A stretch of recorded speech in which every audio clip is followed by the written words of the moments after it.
Okay, why don't we go ahead and come to order? This is the August 11th, 2026 Carlisle Select Board meeting, and we're going to go ahead and come to order. It's 7 o'clock. So first item on the agenda is community input. Do we have any community input from either in the room or on the phone? Yep. Anyone on the phone have any community input? Hearing none, we're going to move on to the second item on the agenda, which is... Chair, can I ask for a roll call or something? Oh, we need to start that off, yes. So we do need to have a roll call of the select board. Thank you, Travis. Yep. And, okay, why don't we start with Snell here. Stevens here, Thomas here. Vieira here. and let the record state that we are missing Scott Triola. Okay, thank you, Travis, for that That's all reminder. right. I just zipped right into it. That's good. Okay, so we do have some appointments on the docket for tonight. We have two. We have William Luther from Pheasant Hill Lane, and he wishes to be appointed to the Finance Committee. Is he on the line? No. Okay. I guess I only had one question, and that was, had he already resigned from the Affordable Housing Trust?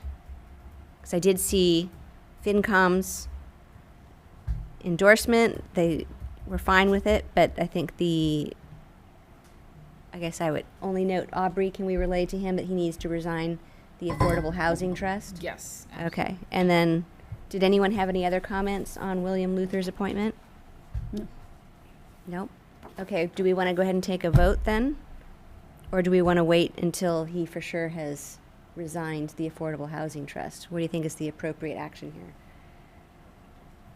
I think we could take a vote subject to his resignation. Okay. So, Yep. shall I move? Yes, please. I move to appoint William Luther of Pheasant Hill Lane to the Finance Committee with a term to end June 30th, 2029, subject to his resignation from the Affordable Housing Trust. Second. Okay. Any discussion or deliberation? No. Okay. Let's go ahead and do a voice vote. All in favor, say aye. Aye. Any no votes? Okay, let the record show that William Luther is appointed to the FinCom pending his resignation from the Affordable Housing Trust. Aubrey, just to also confirm, has William Luther signed off on the code of conduct? I know we were going to make that, you guys were going to call to our attention anyone who had not, but are people signing on first? Or we appoint them and then they sign? Yeah, they would assign after they've been appointed. Okay. Yeah, generally, that's kind of like an onboard, like kind of like with an employee onboarding. But I can double check with Gretchen what that process is looking like. Sure. Okay. Okay, the second appointment of the evening is from Annette Lee. Annette Lee has served on the Historical Commission for a number of years and has lived in Carlisle more than 45 years, her application states, and she would like to once again be a full member of the Historical Commission. Once again, same question, did the Historical Commission vote on this? Does anybody know? Because in the paperwork, it does not show. I do not see that they voted on this. I'm not sure if they've convened in time to vote on that. So it is up to you as a board if you would like to hear more from them. Yeah, if I don't have it in writing that the Historical Commission has already endorsed her vote, then I think it would be premature for us to vote on. Sure.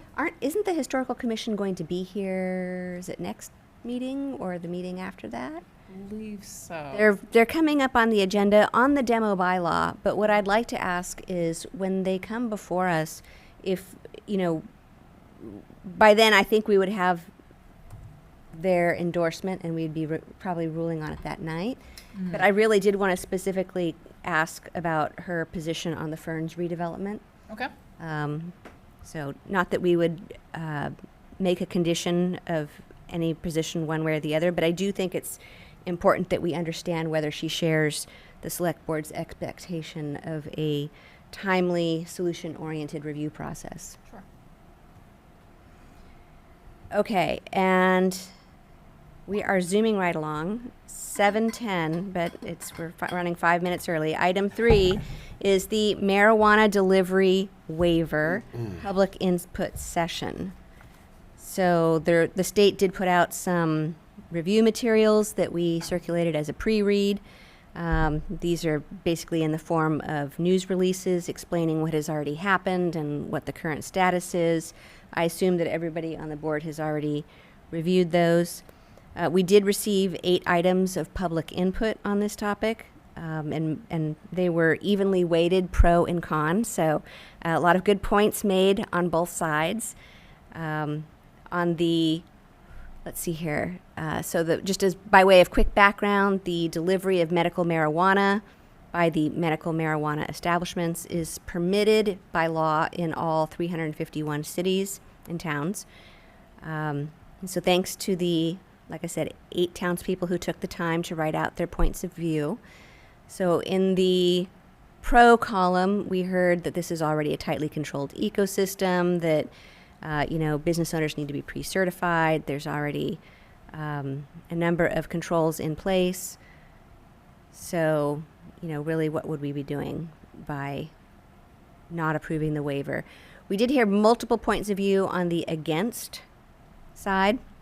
We heard that the town's existing cannabis policy, made it pretty clear that the town does not wish to establish retail establishments. This is not quite the same as delivery, but it does introduce the transaction into town without the townspeople having considered that policy.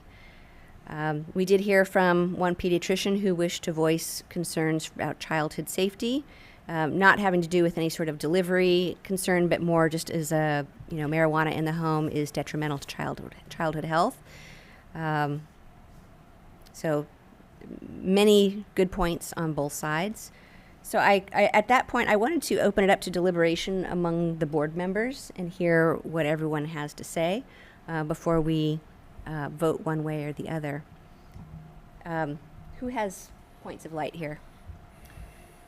I'll start as far as a liaison with the police department, and regrettably I didn't reach out to the fire department. I should have done that too. But the police, I did talk to Chief Booth, and I just asked him about if the police department had a thoughts on this, and also if there was any compelling evidence behind any of what thoughts they may have. If they'd seen a rise in any incidents, whatever it might be, just it might be helpful in our decision making.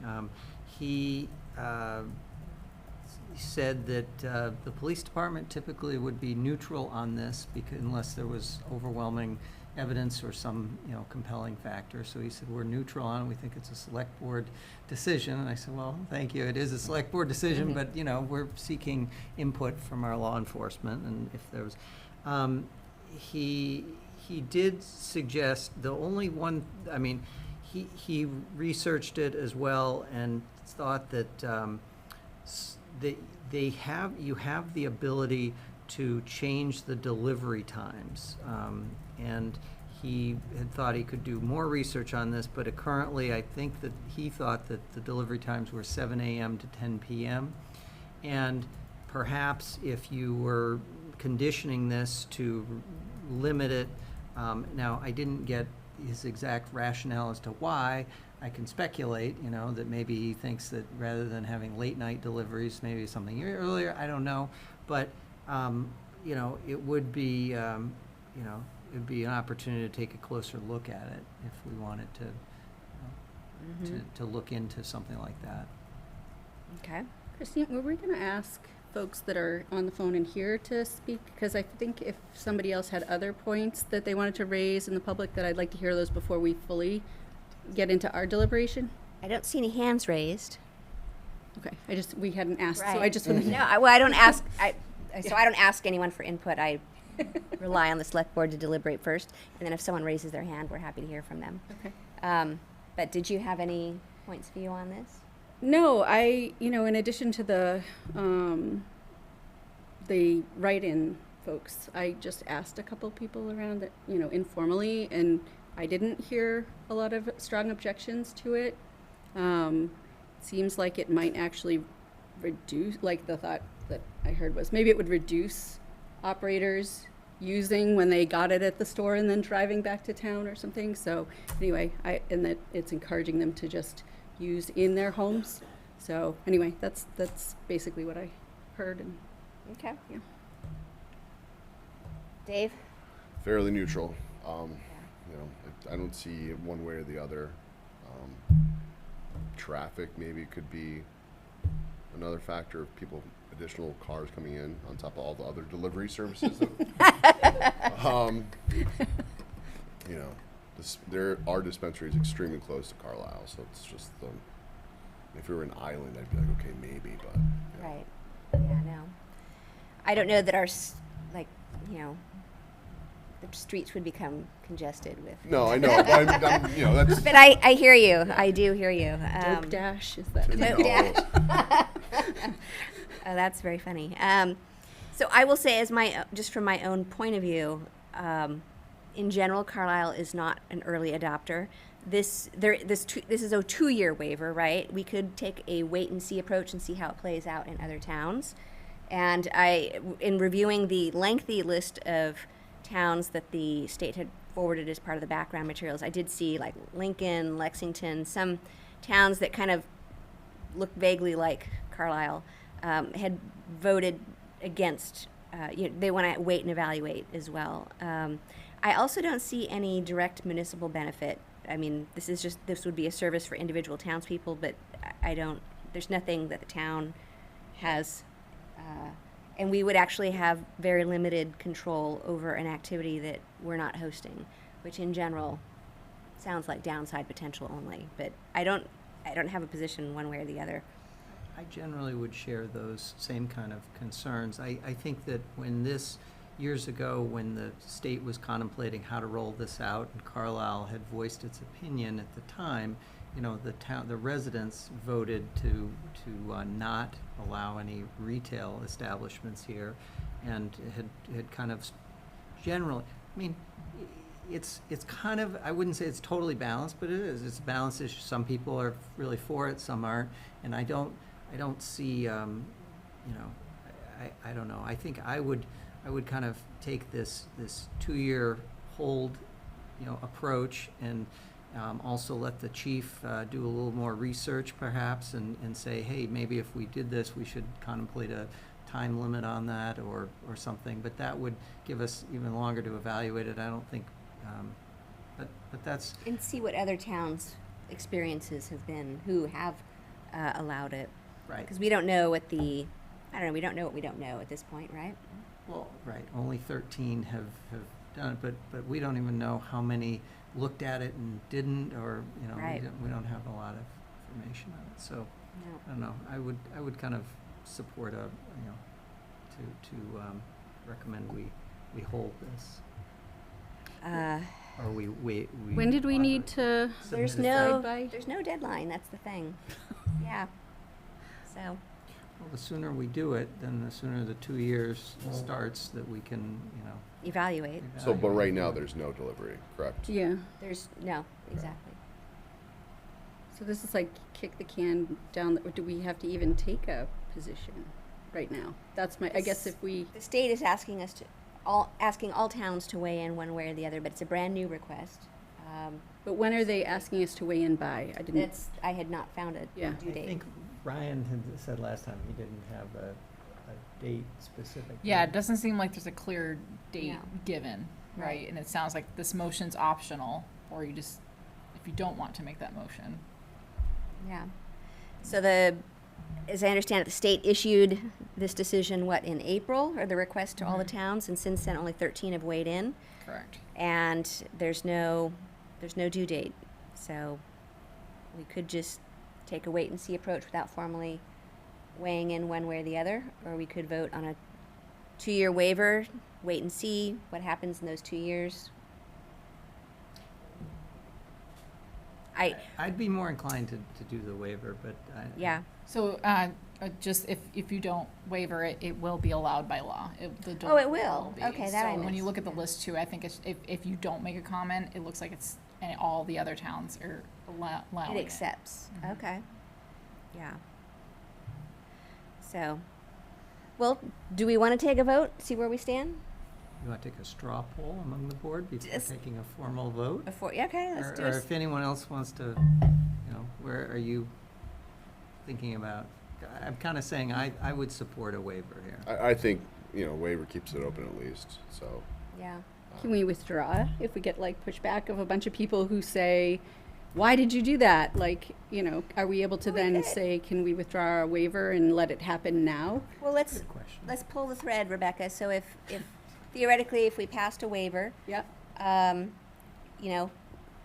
Take a wait and see approach. If we get a number of strong comments, we do have a special town meeting coming up in November. Yeah. We could put it before the town to see, because it sounds like it's close, right? I mean, Yeah. everyone I polled as well. Yeah. Kind of either here nor there, or I had one yes and one no, and then as we saw from public comments, people are pretty evenly drawn.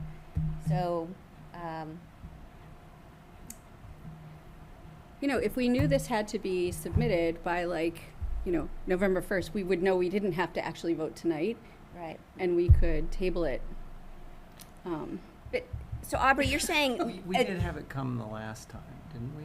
Didn't we start this process last we meeting? asked Ryan for more information because we basically had no information. So he got some information from the state, which was basically a series Yeah. of like news releases, right? Right. That struck me honestly as very pro, because it used wording like all the other towns have had very positive experiences, and I'm like, that sounds very blanket statementy, but it might be true. I don't know. That's not the kind. I was looking for hard data, and I didn't really get a lot of satisfaction in that way. So, Aubrey, you're saying not weighing in is an acceptance, but not weighing in by which date? I think Ryan's gonna weigh in a little more. Hey, look Oh, at Ryan, you're. Our town administrator. Hey, everyone. Thanks for taking time this evening. Yeah, no, would never miss this. So the reason why there's no deadline is it is the law passed that it is allowed. So you have to proactively Waive it. decline it in your community. So I see. the state doesn't care whether or not you do waiver or not. It's your choice if you're a town that doesn't have an establishment. So it is allowed in the town until you say it's not. And So if you it's never already do, then- happening. Well, it's allowed in the state unless we issue a waiver. Yeah, but is it already happening? And so That was my question to Ryan last time, was this is probably already happening and we have no idea. So why would we vote for something Disrupt. that we can't Right. enforce? And yet when I thought about it more over, the past couple of weeks, I thought there really isn't a benefit to the town. And, it just feels like taking a wait and see approach sounded like I don't wish to be an early adapter in most things for Carlisle, so. Yeah, but I see this as the other way around, right? So this is taking it away. So if it's already happening and it's a statewide, we've done this and it's been going on since April, May, June, July, August, I'm not good at math, 4 months. Yes. 4 months, I don't know if residents are already using it and we now pull that back. And I think that my guess is that there's some sort of app, right, that will then, that this is being ordered and then they get prevented from actually doing the delivery. So it will impact folks if they're already using it. I don't know. No one expressed that. I mean, we had a letter that said, I'm not a user, but I think that they should, Yeah, So yeah. It's not as though people are coming out of the woodwork saying, I really want you to keep this. No, we didn't hear anyone banging fist on the table kind of equivalent of comment for sure. So, okay, what I guess I would say is let's go ahead and do a straw vote then. Dave, where are you coming down, yay or nay? I'd rather kick the can on this and wait. if possible. So to The move. waiver. For a waiver. For a That's waiver. where I'm at, right? But it sounds like Rebecca, you're kind I'm of a take no action and let it go. If it's already happening, we haven't seen any negative impacts. I'm all for freedom of the people, man. I don't know. I'm also not a user, but Right. it's It's overregulated. just You know, about all the towns individual. around us allow it, delivery. So, Okay. Why don't let's go ahead and take a vote then, and then we'll see, if we get an outcry from the town, we can put it on special town meeting, add it to the docket. Well, do we even we would be able to re-vote ourselves, right? We I mean, could. we wouldn't even have to do that if we heard an outcry in the Right. other way, so, Yeah. okay. Okay. Can I hear a motion? There was a I move motion. to authorize the town administrator or their designee to submit a 2-year waiver request to the Cannabis Control Commission to ban marijuana delivery in Carlisle. Second. It's not All in or any other discussion or deliberation? You can do a roll call if that's easier, or whatever you want to do. Okay. Or we can just vote. Why don't we go ahead and just do a vote then? Okay. Voice vote. All in favor, say aye. Aye. Any no votes? No. Okay. Well, let the record show that for now we have approved a waiver, Voted 3-1. 3-1. Okay. That's true. Thank you, Rebecca, for voting your heart. And we'll see where it comes down. Okay, the next item on the agenda is, let's see here, we have a speed zone update from the Safety Committee. We're running a little bit early, so are we fully formed? Do you guys? We're not convening a meeting. Okay, Quorum is we're good then. 4. We have 3 people here, so my plan is that if somehow we got a quorum during discussion, we would just continue the discussion among us, and other members would just comment during public comment. Does that make sense? Yes. I'm looking at you, Audrey. Yeah, I Okay. think that should, yeah. Yes. Okay. First off, thank you for your committee's good hard work. You guys are doing amazing things, so such good progress. That was nice of you, Christine. All right. Am I allowed to move this? Yes. Okay. I'm otherwise going to No. knock it down. Okay. Okay. And do you all know me, Rebecca? I'm Laura Harrison. I'm the chair of our safety committee. I've been on the committee for Yeah, I don't think we've met. a decade. It And feels like. You do need to say your address and your name. Yes, so my name is Laura Harrison, and I live on North Road. Okay, the safety committee has an update related to our work on speed limits. I will give a minute of background here because I know some people are newer to this topic than others. So speed limits were lowered around the town center about 6 years ago, we think. We learned last year that the changes were not compliant with state regulations. Police Chief Booth, he brought a report to the safety committee that showed about 10 locations in town where the speed limit was posted lower than what is legally allowed. So since bringing our posted limits back into compliance, the safety committee has been working with town council and engineering on a plan for how we could potentially lower them legally if the town wants to. So in March, we held a joint meeting with the select board, and we talked about 2 possible strategies. The first strategy was to consider establishing safety zones in 2 of the locations where the speed limit had changed. Safety zones, this is a very specific instrument, and that's why this is so important. They enforce a 20-mile-per-hour speed limit in a location that meets specific criteria. And this came up at town meeting. It can only be 20 miles per hour. You have no control over setting it to something else. And the criteria is essentially that it's a land use that attracts vulnerable users. There has to be a conflict between a vehicle and a vulnerable user, and it has to be at least a quarter mile in length.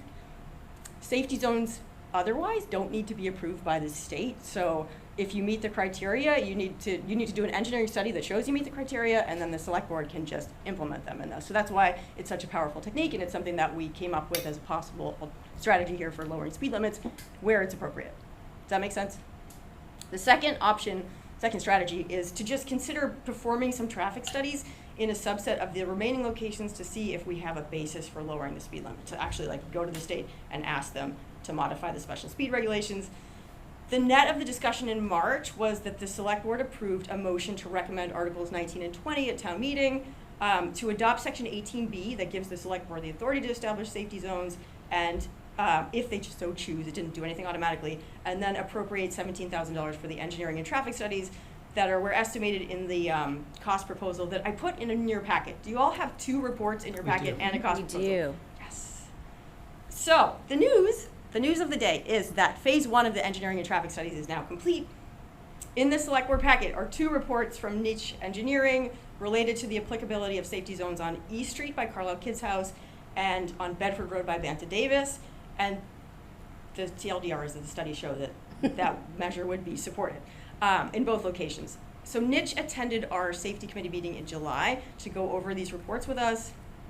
We had a lengthy discussion with them. That was maybe your first safety committee meeting. It was a good one. And one of the things we talked about was whether in either location this seemed like a stretch and wasn't going to be a good fit. And they were just very clear with us that that was not at all the case. This is not a stretch. These two applications of safety zones are appropriate, and they are in line with what they have seen and done elsewhere. So the safety committee voted to recommend moving forward with establishing safety zones in these locations as outlined in the report. So that is the recommendation that we voted on unanimously. But this is entirely a select board decision.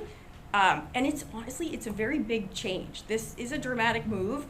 It's no doubt going to make some people unhappy, and there are a lot of people who are unhappy right now that the speed limit changed. So we talked about this back in March. Like, at its core, this is a safety issue.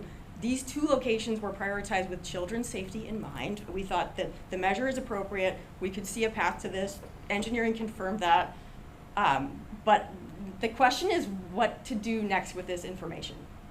And if you all want to see us study it, get more data, or you're ready to move forward. So I did want to walk through what the recommendations were because I was trying to follow along, Yes. and I thought it Yeah. If you want to pull the reports up, Absolutely. they're very similar, and so once you understand the formula, Yeah. then I think it flows. It's a little tricky on Bedford Road because it was two sections that changed that are now joining to become one longer stretch. so that's A map is probably Right. the Mm-hmm. Let's go to this. Is this the first there's one? one, right? So let's Yes. start this one first. Sure. So let's say you're in Bedford and you're going to Carlisle Town Center. So starting at the far right-hand side of this, we are now going 20 miles an hour. It won't be 30 miles an hour. Correct. It's gonna be For 20 this miles an hour. stretch, it's going to be 20 miles an hour, which is even slower than where it is in the center. So then it actually kind of goes up a smidge. Right to in 25 the center. around the circle. So that's, yeah, okay. And so then I'm looking, and so I'm driving, and I get to, what is that existing 35 mile per hour speed zone? What is that? I think they just mean that's where the sign The is. whole, oh, the This- whole this route right- is 35. This whole area right now is 35, and Okay. the one on the right is, I think, 30. And then, Yes. okay, and then it bumps up to 25, and then it immediately comes down to 20. 'Cause that's what it looks like here to me. So what am I not seeing correct? The No. whole blue is going to be 20. Yes. The whole blue The is going to be whole 20. Yes. blue, which Yeah. my Got it. question was, and you kind of answered it, but you have to. That is it. It's like a school Yeah. zone. And I made this comparison at town meeting, and I don't think it went over that well, but it's just like a school zone in that it's just this very specific instrument, and where it's applied, you don't have any control over it. You can do it yourself. You don't need to ask the state. You do the study. And school zones, you can only be on frontage. We looked at school zones a lot because we thought maybe one way we could do this was just expanding our existing school zone to umbrella more of the town center. That was not possible according to both council and engineering. But yes, it is a very specific instrument, 20 miles per hour, and it has to be at least a quarter of a mile. Do we have to enforce at 20 miles an hour? That's a question probably for the Carlisle PD. It is enforceable, and that's Right. one of the things we liked about it. So the position that the police department was in before was that It wasn't they enforceable. couldn't really enforce it, but people expected them to, so they put them in a very bad position. Yeah. And I think that's one of the reasons safety committee was so interested in kind of writing the situation, bringing us into compliance, and then working on a way to do this legally, which is how we got here. Yeah. So last year I was liaison to the safety committee, and I remember the chief showing up at one of our meetings and said they actually had data to contribute to this cause. What became of that data, and what did so they say? That is really in service of phase 2 of the engineering studies, which I am prepared to talk about. We can do that now, or I want us to Let's- just stop yeah, for a hold minute off on and talk that. about Okay. safety zones to see if there's any other information we haven't given you or more you want to know about it. But yeah, we can jump and talk about phase 2, which has not started yet. Well, I guess let's make sure we covered all of phase 1 first. Are there other points that There's the other zone. Too. there is the other. If you're There's the one coming at Carlisle on Kids House. East Street, Yes. correct? And East Street goes, okay, so now let's say I'm in town center and I'm driving out to, I don't know, wherever. And are you saying this whole The blue stretch blue again is gonna be stretch 20. turns to Yes. 20? Okay. Which and- is faster than in town there, because you'll be coming out of town at 25. It's slower. Yeah, the town Yeah. center I'm sorry, is 25, you're right, and then you're you'll going to be slow- speed zone go 20. and then you're gonna be back up to your 30. But there are speed zones, like in front of schools, so it's not, Yes. not unusual. And And you've got the safety- Carlisle Kids House, which is The church, and arguably exactly. the reason you're doing that. Exactly, and that's what the engineering report, it shows the crosswalk and bicycle traffic. Does it have to be that long? A quarter mile is the minimum. Because to slow down to get. Can we shift it close, like into that 25 mile, like to the center, to short, like to 'Cause that is kind of the lengthen? irony of all of this is that you get to that funky rotary and now you can fly. Well, fly at 25, but yes. It's possible that it could be shifted. This is not something that we'd You have didn't to talk look to at it. engineering Yeah. about it. Okay. Um, Well, okay, It's let's, like, if we shift it, like, where it starts there, if it went all the way to the corner, it was 20 all the way to the corner, then it would pull it back to like the church, I think. Like just Like an close to the eyeballing it. Stop sign, I'm sorry? Bedford, yeah, if you pulled it down. Right, to the Bedford Road intersection. Then it looks like it would back it up to the church, which is probably where the main About right. concerns are. yeah. And then it wouldn't have that weird up to 25 after you've passed like the, Right. whatever that is. So that's a point to explore. we can do that. We can talk to engineering about whether they, I'm just looking to see if they indicated at all about, sometimes it is the transition, like Yeah. there has to be enough buffer on either side. I don't remember this coming up in discussion, Should but be able to start at an intersection though. I guess the same could be true for the other speeds. Yeah. To Yeah. the center, exactly. Although I don't know how far, where is it? We'd Goes have to go always back to the through. other, Yeah. because I do want it to go past Kimball, right? Oh, yeah, you're safe with Kimball. It goes way past Kimball. Okay. It goes past Fox Hill. Oh, yeah. Because I would think It's the at least the crosswalk. East Street one, like you were saying, Rebecca, it's, I mean, after you get past it. Anyway, I'm sure something was dictating. I know there's They- a sentence in here that under minimum length, again, and this is not something, this is just me, Yeah. it's not something the safety committee discussed, but the sentence that's written here under minimum length is, the existing speed limits, signs for the transition zones at the segment limits are all within 500 feet of nearby side streets, such as East Street near the western limits and Sandy Brook near the eastern limits. So I don't know if there's something specific about those side streets that is part of the criteria here. It's not something that came Oh. up when we talked about it, which doesn't mean that there's not some subtle facet of this that we didn't discuss. Okay. So we'll leave that as an outstanding topic to Sure. pursue further. Let's go ahead and move on to, I guess it's the phase 2 where Phase 2 you. in the cost proposal. So yeah, Cost. safety zones were really Yeah. the focus of phase 1. And the safety committee, we had this question about whether we should just jump right in and do everything contemporaneously. I think we wanted to see, these were our most urgent and highest priority locations. So in the event that the engineering came back and said like safety zones aren't appropriate for these, we wanted some ability to like swap locations in and out under phase 2 or come back and talk to you again before we burned all $17,000. But, so phase 2 has not started yet. The point of phase 2 is to study some of the areas where the speed limit increased, but we didn't think that a safety zone was gonna be appropriate because it didn't meet those criteria. We have some thoughts here about how we might proceed. So for the purposes of the cost estimate, 3 additional locations were presented. One is right here on Westford Street around Town Hall. That came up, we got a lot of feedback around it. I think we even talked about it in the Yeah. joint meeting. Yeah, it's crazy coming out of Mhm. town hall. It is. And it's funny because engineering talks about like the presence of a sidewalk actually kind of works against you because traffic is allowed to go faster if there is a sidewalk, and there is, it's crazy. I have some more discussion of some of these. Maybe I should say they're not necessarily intuitive. No, some they're of not. these regulations. So the safety committee was hoping to see what happened with the first 2 and maybe use those results to inform the next steps here. And we've also discussed getting some more public input because there were many questions at town meeting about these locations and why they were chosen. So now here's a piece of good news. You asked about Stell speed collector data. Chief Booth showed us that Carlisle PD has collected some speed data around town. So we talked with Niche and they say the data is great. So this actually is awesome news because it has the potential to save us some money on phase 2. We would have otherwise been asking Niche to go and get those counts. So counts of like how many cars are going by and the speed that they're going by. So the plan, we have not finalized anything. We're meeting this week actually on Thursday to further the discussion. But what we have talked about is hosting a public hearing in September after everyone is back from vacation and once traffic is flowing kind of more normally. to get some more input on the locations to study in phase 2, once we had a prioritized list, we would ask Carlisle PD to go ahead and start and collect stealth speed collector data at those locations. And then Niche could use that in phase 2 sometime in like October or November. This piece, phase 2, is not nearly as straightforward and is not going to give us an immediate outcome.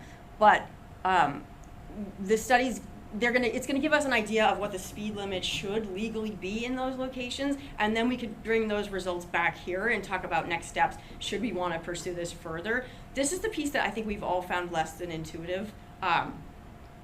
Engineering explained to us that in sort of general terms, the correct speed limit for a road is determined, at least in part, by the speed that traffic is flowing on that road currently.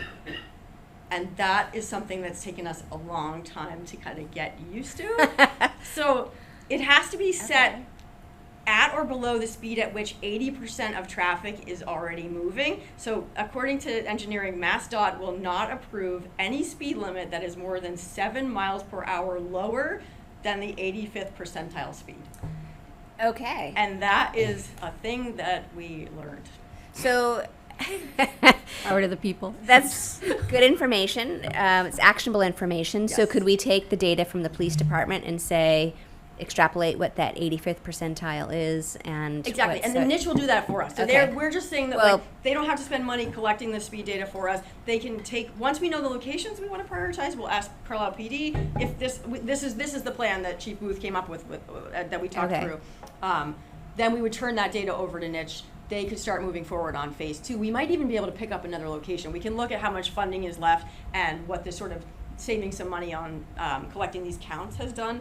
And Right. potentially we could get further down on the list of prioritized locations. Right. Again, this is totally a select board. This is just us asking, like, does this sound like a plan? Posting a public hearing? Okay. That's where I was kind of going. I mean, this train has not left the station Nope. yet. And, we're talking about spending, quite a bit of money. I want to make sure that the town is committed to this. Like, first of all, health and safety is paramount. And so Yes. it's very difficult to not challenge it, but to say, if there's a need, we certainly want to address the health and safety of Yep. our residents. I mean, that's, for openers. But, the question is this really necessary? Do we have such a problem? I mean, a lot of people certainly, want traffic to move slower, but it's not as simple as we thought initially of just throwing up a sign and saying, we're going to dictate it. We have all these regulations. We have to then go through a ton of engineering, only to wind up with a 20-mile-an-hour speed limit in certain zones, which I'm not saying, I don't have a strong opinion yet, but I'm just thinking through it and saying, I want to make sure as a town we're spending where we should be spending. on this. 100%. And the safety committee has tied itself in knots, making sure that we're do this Yeah. slowly and Right. deliberately, because we're like $17,000 is a lot of money, and town meeting. Well, So how much? Can I ask the next? I saw the 112,000 for the next, and I was a question for you, but really I think it's for Ryan. These are house doctors, because isn't Niche on as a house doctor? I don't know if Ryan is on or can chime Aubrey. in on this. But is that something that we can then bid out so that this may be less because of who we choose or not? So this isn't a house doctor. Niche is our appointed civil engineer. We could seek competitive pricing for this. I don't expect that it would be a lot less. So I will say the number was a little eye-watering to me. It was more than sticker shock. 100%. and And, it's- we've only talked about spending 17,000. So it's 10,000 on maybe we can get 2 safety zones and 7 more thousand on maybe we can get some additional insight whether we even have a chance of being Right. able to lower speed limits. But again, if it's not worth $7,000 to know to have, that's completely a reasonable decision to make. So let me make sure I understand, Laura. So we were approved for 17K. Correct. You say we've only spent 10 so far. That I don't know the exact number, but Okay. that's in the cost proposal. Phase 1 was I think 10, and phase 2 was 7. I'm not looking at Okay. it, but And the number I'm looking at, just for everyone in the room, in the packet, the phase 2 proposal is for about 112,000, Yes, and I it was like, carried for something so intuitive and so So- simple, this doesn't and seem. If you actually want to carry this all the way through, and you have your data, you think you have good standing, the process is involved, and I think it would take a lot more doing to go to the state and ask them to lower our speed limits. At least that's my understanding. I think Okay. Ryan's been involved in some of these conversations too. Yep.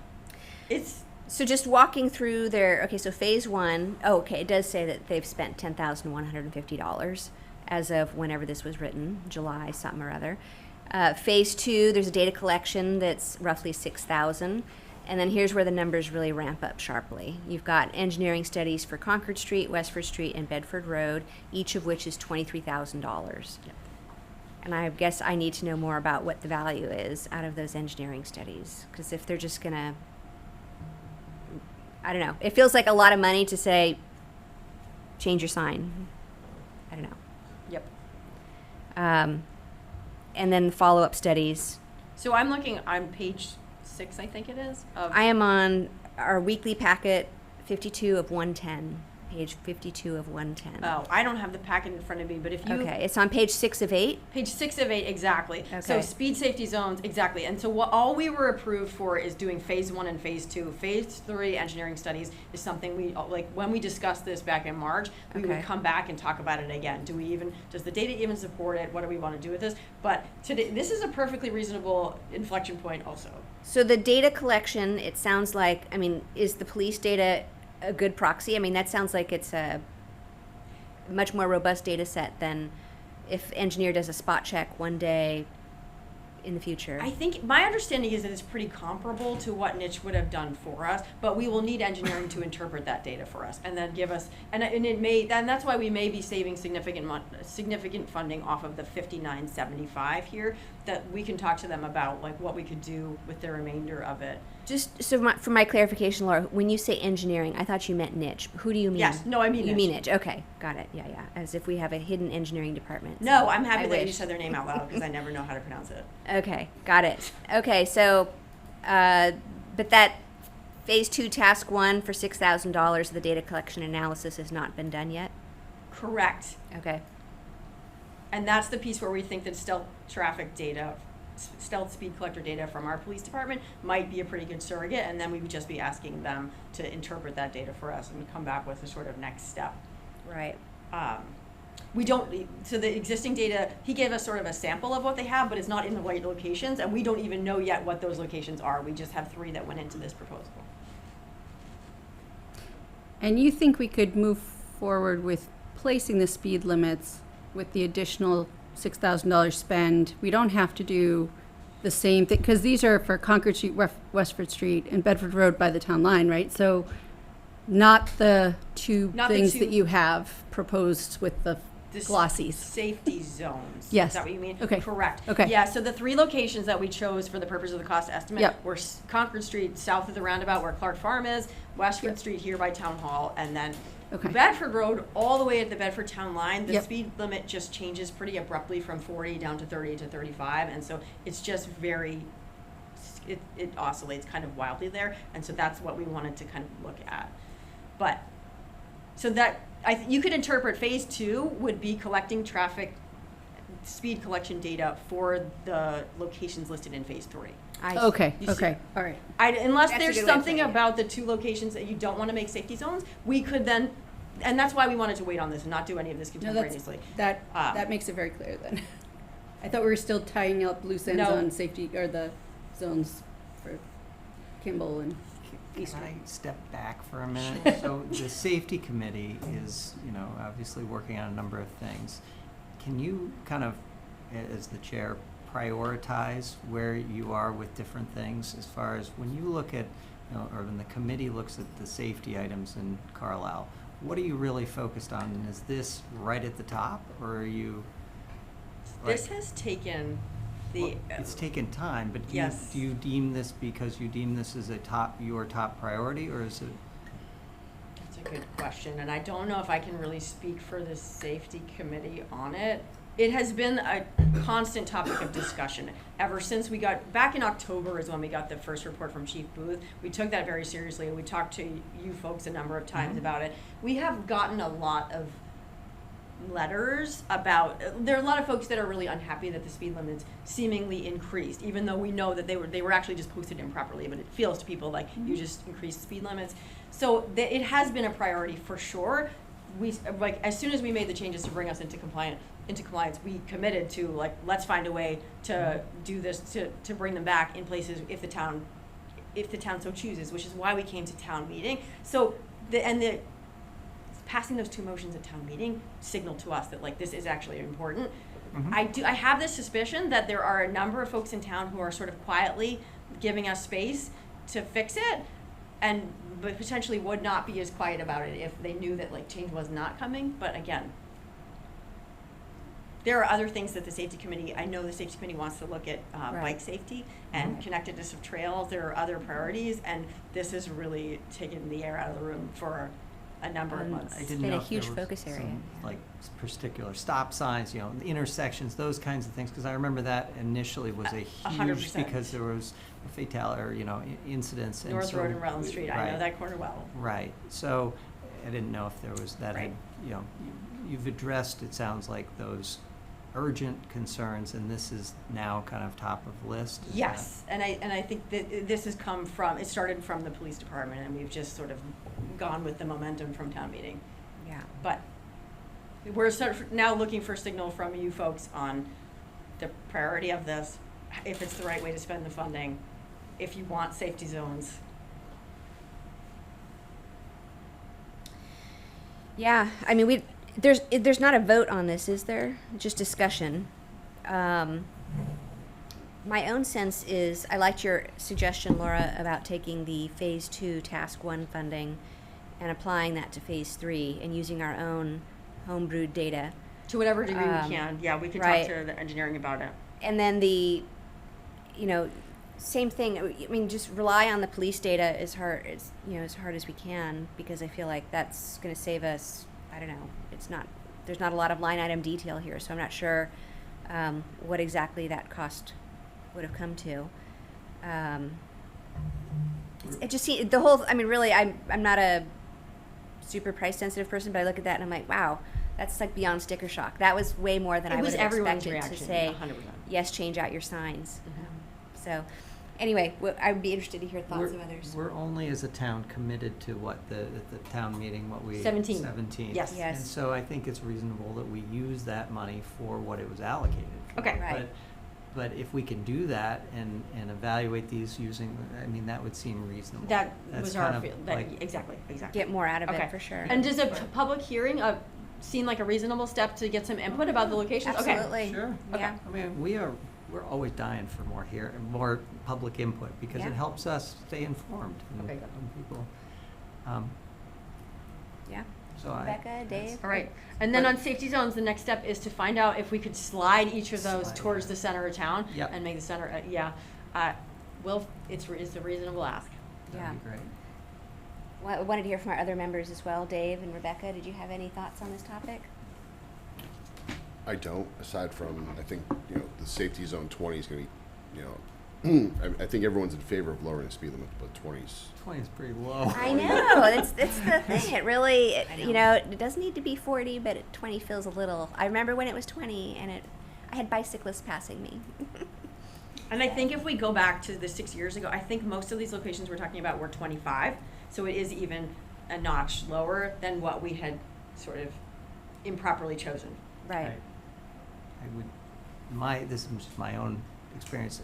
20 in front of a school where you're dropping off kids seems Sure. like I think I can understand that. But when you're talking about just farmland areas where there's trails on the side, it's a little harder to. Can they be seasonally imposed? You don't think so?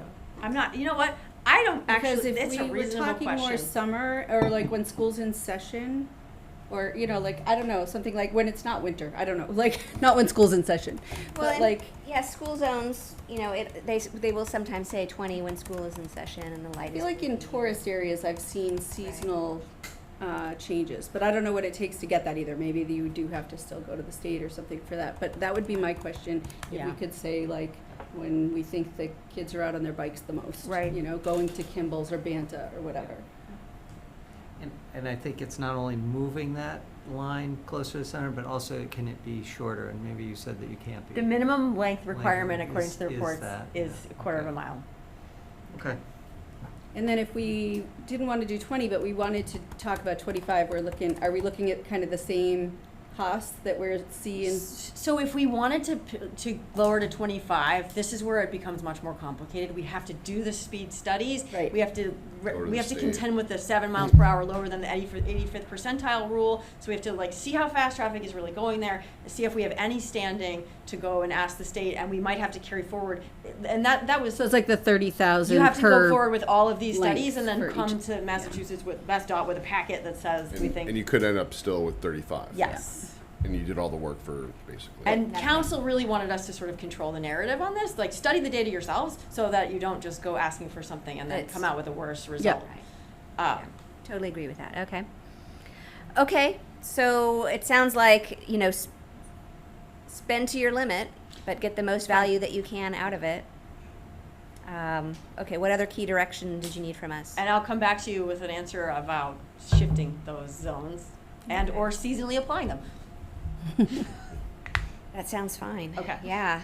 Again, Laura, you guys are doing great work. Thank you. Really, just such. While you're doing energy you guys seasonally bring. applying them, how about time applying them too? Because maybe So that's that's, you did. I you've done initially that. responded like, I don't think that's gonna be possible. When we discussed safety zones and what they are, Yeah. one way in which they are different than school zones is school zones are only, Yeah. you can only enforce them like during school hours, and sometimes it's only like during drop-off and pickup, and safety zones were 24/7. 24/7, We thought okay. this was a positive, like, these are enforceable 24/7, Yeah. unlike a school zone, and that's why my understanding was that they wouldn't be Okay. like business hours, but I don't know if we ever talked about seasonal, like Yeah. summer only walkers and bikers. Okay. Okay. Great.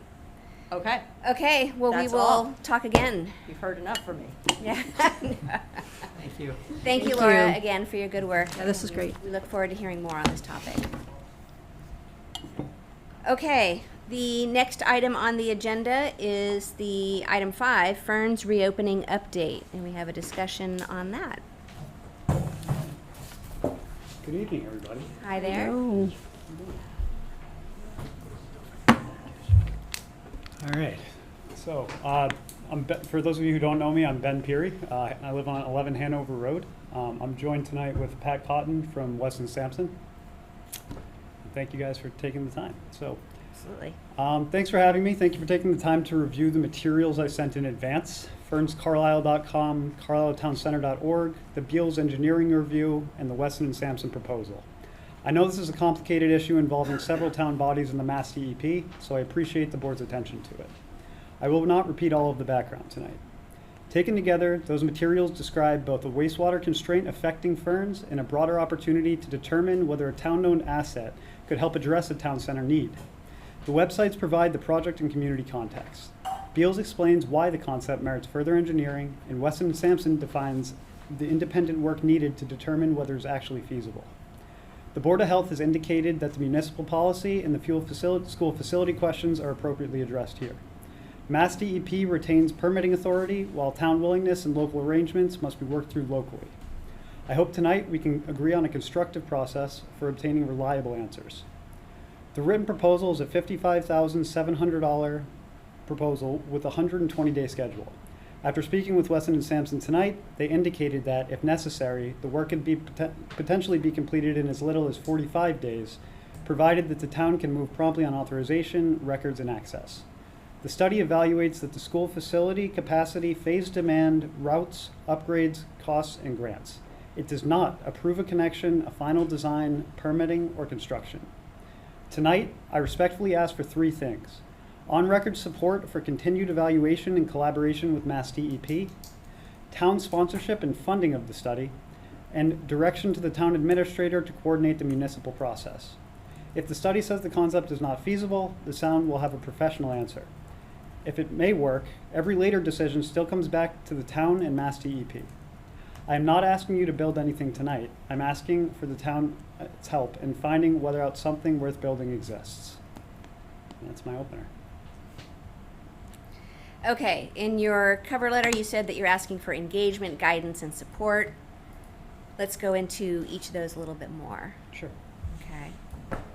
Travis, did you have something you want to say? No, only that he changed the order of those a little bit. Yeah, I didn't hear the town funding in the written Yeah, and I assume material. that That's where my yeah, ears funding's went. not gonna, yeah, so- yeah, I don't expect any sort of funding decisions to be made tonight. Oh, yeah, that won't be That's happening. being brought up for discussion. That's for sure. Yeah. Yeah, you got that right. Okay. What sort of engagement, guidance, and support are you looking for? I mean, I can tell you right now that just in working with Weston Sampson, we will have to, work with the town administrator to access different departments. The wastewater facility is while, overseen by Weston Sampson, I understand is managed by the town, right? So there will be, and actually, could you elaborate how you might need the town to work with you during the process? Yeah, so as far as we do perform operation and maintenance at the, Introduce yourself, please. Patrick Cotton, Weston and Sampson. Okay. So Weston and Sampson operates the wastewater treatment plant off the library. We have been doing so for years now, and we really appreciate the work from the town. And so as far as the additional support, is that just support from other departments and just making sure that we have the backing in order to get historical data, which we have a lot of it, but maybe even before we were on board, as far as record drawing, as-built information for the actual plant itself, maybe other studies that were done prior to the construction of the plant, because we would propose to look at the capacity of the plant and whether there would be any opportunities to potentially increase that capacity moving forward, which could be potentially feasible and would be looked at as part of the study. So as far as town support, that's really what we'd be looking for, historical information, and just support and meeting as we would collaborate, if approved, throughout the course of the project. Yeah, and so just to add to that, the DEP was adamant, that we will be navigating several things with this whole project. In that, while they were encouraging and actually brought up this as a viable option, they did say, hey, you guys are going to have to work closely with a lot of different town departments, right? And so this is, I guess this is me coming more formally to, engage you guys to make sure that you can see everything that we've been working on, what we've got, also to show you the proposal, and again, to ask how to move forward with it. So usually when people come to the select board, they've already coordinated this with a number of other bodies. We're kind of like the last stop. And so I would expect that you've already met with the school committee, with the historical commission, with the library trustees, with, who would have jurisdiction over this? Board of Health. I think those would be the main players before you come to see us. Have you met with all those parties? I have met with the Board of Health. They have, from my understanding, have deferred to you guys to have this discussion.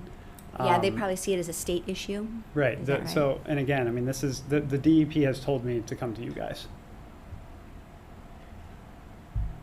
I mean, they can say whatever they want, but that's not, I mean, in general in town, you would want to have several stops before you get to the select board, right? And so I'm glad you've spoken to the Board of Health.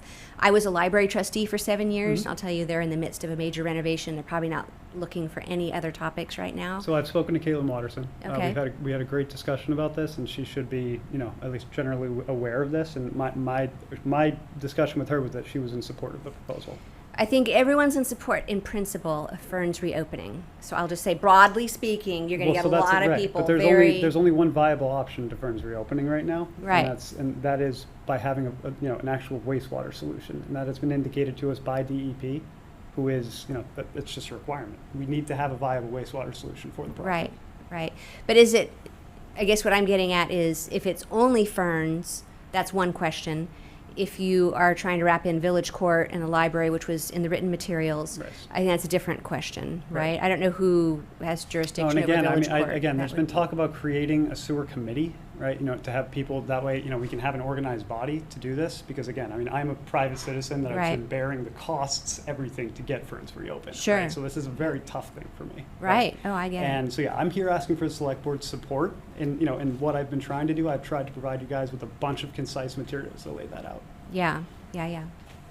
Rebecca, were you going to say something? I'm just thinking. I'm still thinking. Okay. Yeah, yeah. Well, I have like this, this is like a logistics and technical, because I'm confused. I come from private industry, so I'm Yeah. confused, sorry.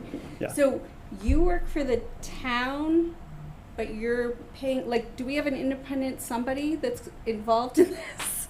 So you're asking who actually oversees the wastewater Right, 'cause treatment? if- So there's a private company that we pay to manage. Right. Yes. But then Fern's is hiring them to do their work, and so I feel like this looks like a conflict to me versus like we have an independent, somebody who's giving This us. would be an asset of the town, right? So the It already wastewater. is an asset of the No, town, the right? wastewater proposal, so the study of the wastewater treatment facility would, like, the actual study itself would be an asset of the town and Yes. the town's facility. Okay. Yeah. So I did want to ask a couple people on the phone if they could weigh in, specifically Ryan and Scott. So why don't I go ahead and start with Scott first? Scott, did you have, has the school committee discussed this, or what has been your stance on this? Hi, Christine. Yeah, this is Scott Jameson from the school committee. We are still in, let's say, listening mode and are early to reviewing some of these reports. So we have not, crafted a position, nor have we really had any meaningful discussions at this point with any of the players. So from our perspective, it's very early, and we're still learning about this peripherally through a little bit of the study and this topic. I was obviously at the school committee meeting, at the select board meeting tonight. So we don't have a position yet, nor have we had formal discussions, I guess is what I'll say. Okay. So super important to involve the school committee in this, right? I mean, the data that we saw presented, I would have assumed that was school committee saying, yes, that's fine, go ahead and grant them the data. But the town itself, the school committee has no oversight over the actual. I guess I would have- Mass DEP does. Courtesy notice. But it's I a know. town asset. I mean, it'd be like This talking has about been a a very different. confusing process for us to Yeah, navigate. yes. And again, I mean, I can tell you that Clearly. you're confused by it, right? Like, this is a. I saw at the bottom of the slides that the data source was Mass DEP and Weston Sampson. I guess I just would have figured that the school committee would have at least been tipped off. They would have been your first stop, logical stop, even if it's not their data. But I do understand, Dave. Thank you. Ryan, I did want to ask you to weigh in on all of this. Hi, good evening. How so, Christine? So they're asking that all of the parties be coordinated through you? If the select board directs me to do that, then that's not uncommon. Okay. I mean, I think somebody has to help with the process piece, right? I do think that's real because Yeah. like he hasn't heard until tonight, like we want you to do this and this and this before you come here. Right. So he needs some sort of framework to work from. Like I get that. I'm still stuck on the other question, but I get that piece, and I think it's reasonable to ask whether it's Ryan or Ryan identifies somebody that has bandwidth to do that. Yeah. Perhaps you'd ask our town planner. I don't know if she's wants to weigh in on this. Julie's We looking ha- for we more have a- work, right? Always. well, I don't know if have you been involved in these discussions to date? No, we did have one staff meeting with Amy and Ben a few months ago. That's really the extent of my involvement so far. Okay, so you're here to listen. She's here for the next item. I'm And here then for this- this too, oh, okay. but I'm here to listen. Yep. Okay. So a couple other items. When I read through the written materials, I did want to get to the bottom of the spike. That was very interesting to me, and I didn't know. I mean, the illegal dumping seemed. I don't know. I have a hard time believing someone came all the way to Carlisle to dump 7,000 gallons, but It's a lot more than that. Yeah, well, that was one day peak. One day there was a 7,000 gallon jump, right? Isn't that what I saw? And then it was over a span of 5 months. So But that's a separate topic from what you've come to talk to us Yeah, tonight about. I'm not making so an we'll take that up. accusation. Yeah, the we'll- records definitely contain, some unexplained flow viability, and it's and this is exactly the kind of data quality and baseline question an independent engineer will validate, right? Like, we need people to look at this, and whether it's Weston Sampson or someone else that the town wants to designate, I completely understand Rebecca's position with that. Like, that's. Yeah. Yeah. I mean, if you guys you have a contract with us, correct? Is that the nature of the relationship with the town? This is two separate contracts, so I don't. Got it. I do To be- understand that, To be yes. completely clear and transparent, we have a separate Weston and Sampson Services Division that specifically provides services to work on wastewater treatment plants, provide wastewater services to multiple consultants throughout the Northeast. Now, Okay. Weston and Sampson Engineers is a different entity within the company. So we work Okay. separately, however, we work together. So when information was asked for regarding the flows, it was provided Got it. with permission. So Rebecca had asked that question It's about a a public- conflict of yeah. interest, and I just would put that to the town administrator, who's our procurement officer. I don't see that as a conflict of interest to have professional staff do this and then provide the data, but are you concerned about that? That wasn't my concern. My concern was that Oh. if Ben has hired him Yeah. and You're we right. have hired him, In private industry, a consultant would have a strong firewall in between. yeah. You can't just supply data from one study to another study. That's correct. That's okay. So it sounds like that's not in place, to say the least. So Ryan? I just like to tease that Yes. out and make sure that it's open, right? That we are aware of that and that we can Right. So Ryan, traverse that with that. did we give who okayed the release of data? Do you know? I did. Okay. Got it.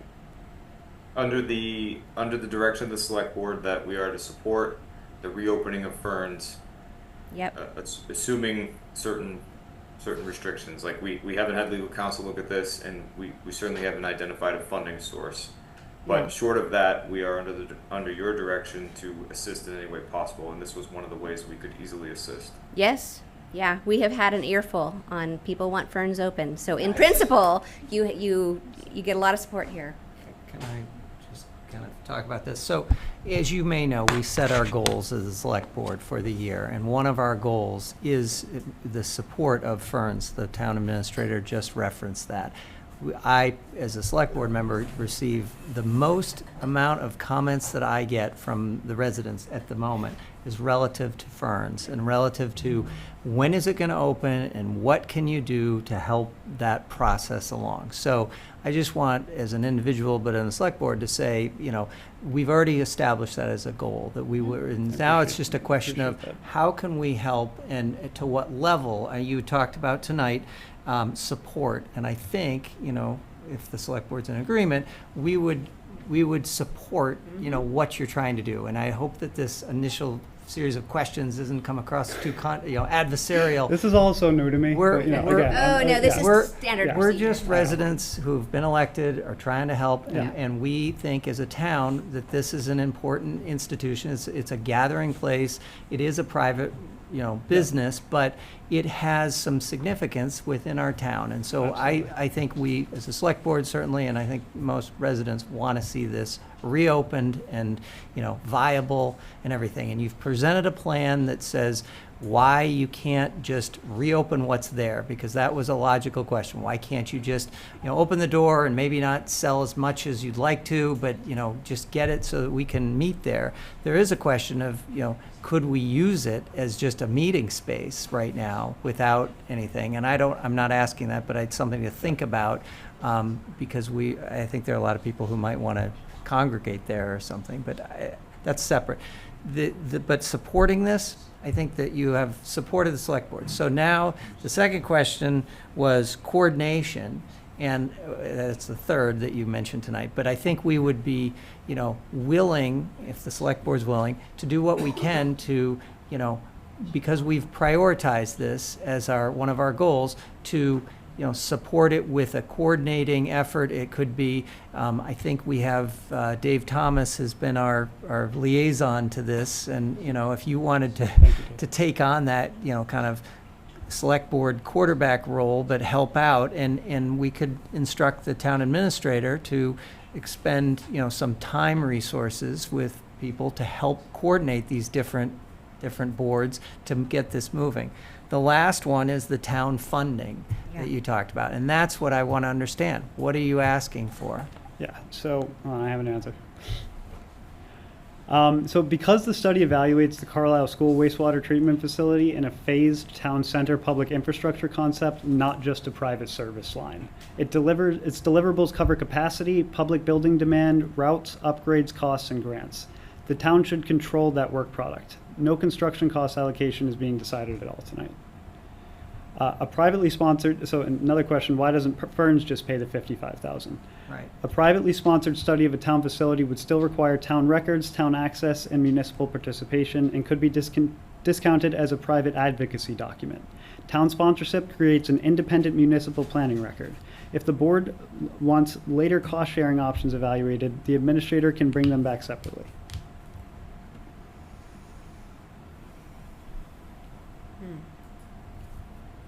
So you're looking for the 700 that was in there? Yes.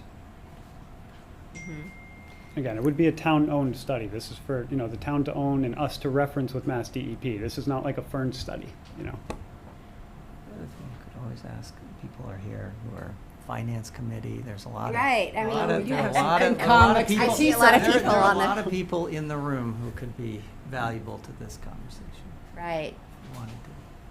Mark is here. What are your thoughts on this? Mark Bernstein, Peter Hunts Road, also Finance Committee.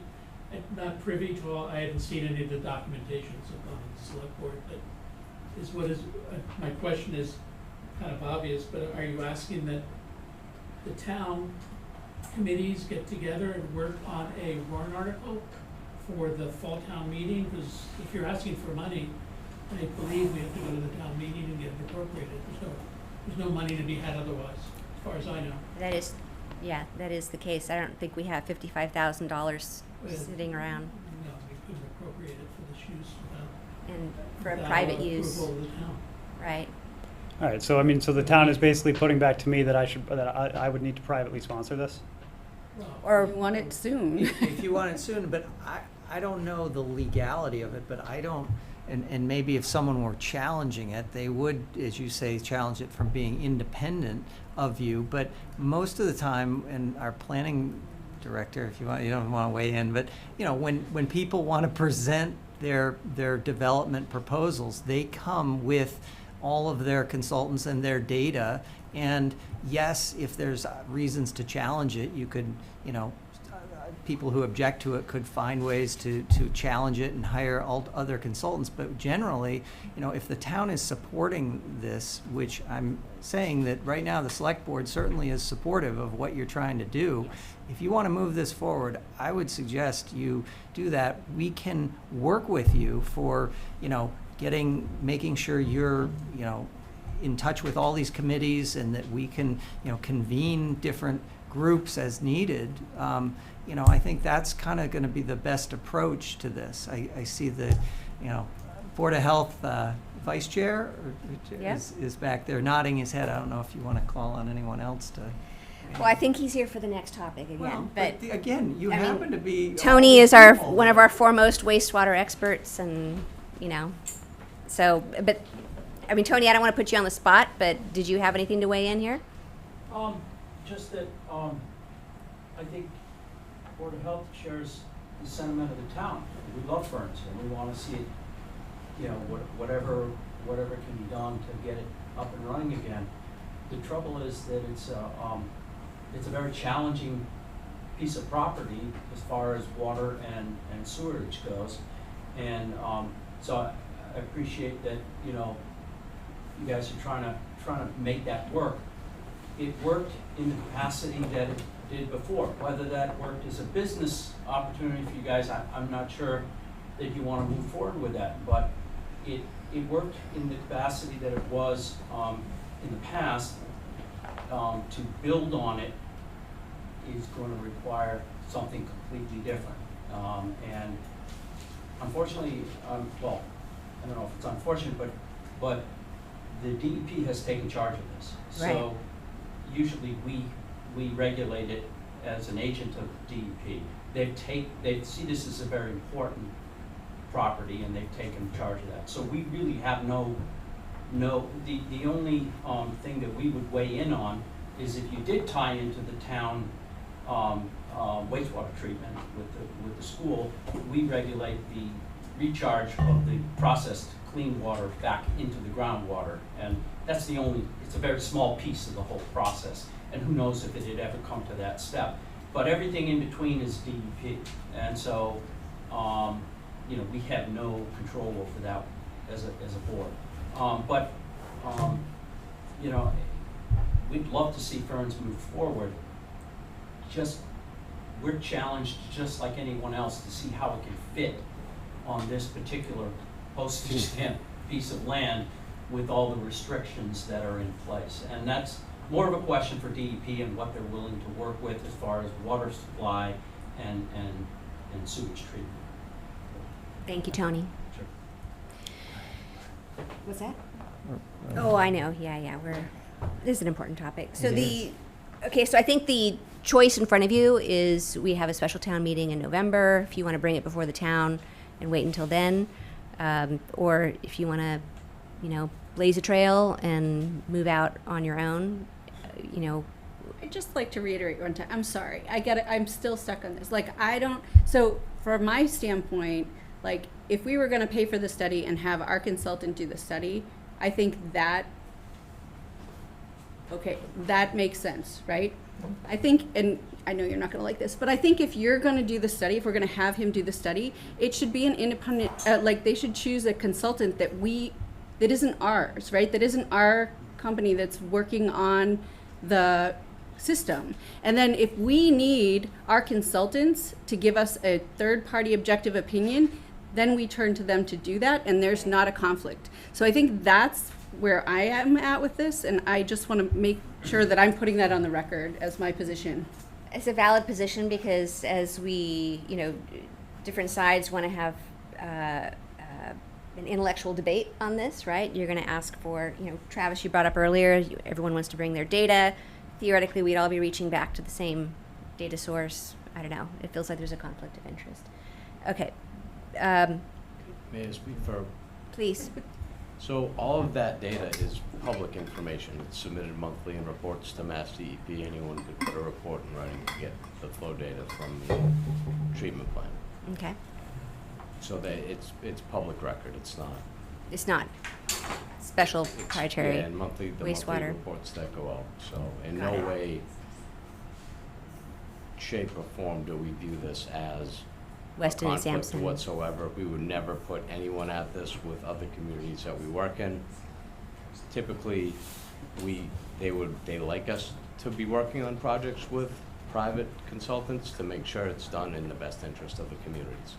If you guys think otherwise, we completely understand respectfully, and that was not the intention, nor would ever be from Weston and Sampson, just to be clear with the board.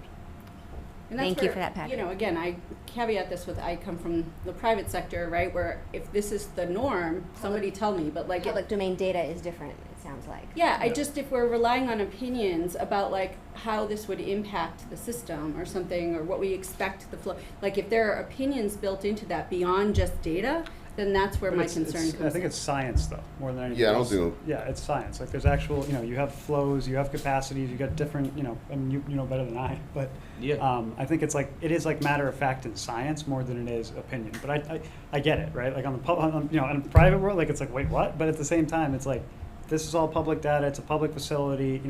They're the ones that manage the facility. It's almost like they would be the obvious first call, for hey, we need a study done on the facility that you manage, rather than, So I did want to also ask David Modell to speak. He had his hand up just a moment ago. So David? David Morel, Carroll Drive. I just want to advise or counsel the select board to make sure you don't commingle issues. What I'm hearing is a lot of technical issues about whether it would hook up properly and what the impact would be. And I agree, I mean, that should be studied and all that stuff. But there's a separate issue if the town pays for connecting to a private enterprise. And I think you guys should check in with council and run that to ground. Because that's an easier to solve problem. That's like just a simple question. And what is Right. entailed in that. You don't have to do studies of studies to get to that point. You just need to talk to Tom. But I think you need to make sure that that's crystal clear, because even though we all want Ferns to be operable, it's not so simple in municipal finance. Right. And I think the other issue is, do we have to then extend, once this is opened up, do you then have to extend it to other constituents or other groups in town? yeah. And so that becomes the bigger political issue relative to this whole thing.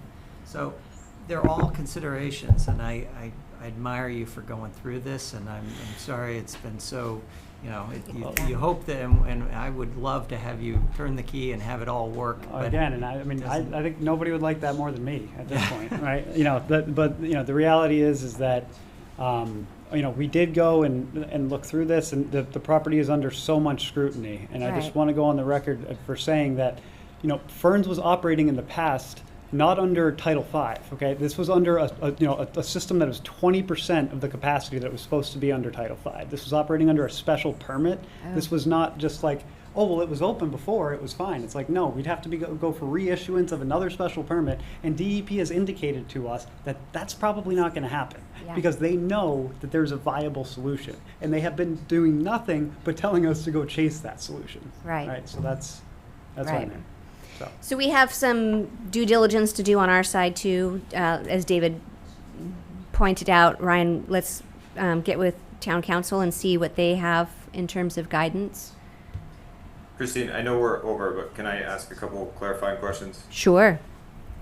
All right, so assuming from what I'm hearing is that we want to talk to council about the process. If the process was allowed, then we would go through a procurement process for sure if the town is going to pay for this. If that's the case, is the select board indicating that this is something that they may be willing to put on the town meeting warrant? And if that is the case, does that timing work with the applicant? Because that means the project doesn't start to be studied until Christmas. Right. Are people okay with putting this on a special town meeting warrant? I am. think that's a question to the applicant too, right? Yeah. Yeah, as soon as possible. Like that's. Dave, are you okay with that? Yes, I think it's, Okay. And I did have a note we have a member missing tonight, Scott Triola. In principle, he was in agreement with things going forward. As we've indicated, he had a question about the spike as well. So it's I a think we'll separate see what topic happens for with- another yeah, time. Yeah. once- Okay, and then Ryan, sorry, what were your other questions then? For the gentleman from West End Sam, sorry I didn't catch your name, and I know we've met, so Patrick? I apologize. Patrick. What is the minimum that is necessary to understand whether or not this is a viable project? Is that captured in, is that 55,000 that, or is that inclusive of more feasibility? This would be the first task in determining if it's feasible, if it would be feasible through different phases, looking at connection for a bunch of the properties in the downtown area, Ferns being one of them. Right. So it's not just one. Right. What I was trying to represent, I mean, I can't speak for the library trustees. I'm no longer a library trustee, but in general, I mean, I can speak to the fact of the matter. We had no problems with our septic whatsoever, and there was still a very long time, decades, until end of life. So that is the fact of the matter for the library. I can't Okay. speak for Village Court, which was the other property that was mentioned in your documentation. So is there, I'm trying to narrow it down further. Is there a preliminary study that can be done to decide whether or not this would be a go or no-go that is more feasible cost-wise? Or is it It's 55,000 to study the feasibility of this entire project? Because what I don't want to do is waste the applicant's time and other time with something that wouldn't be possible. So is there a stripped down version of this where we could get a better sense?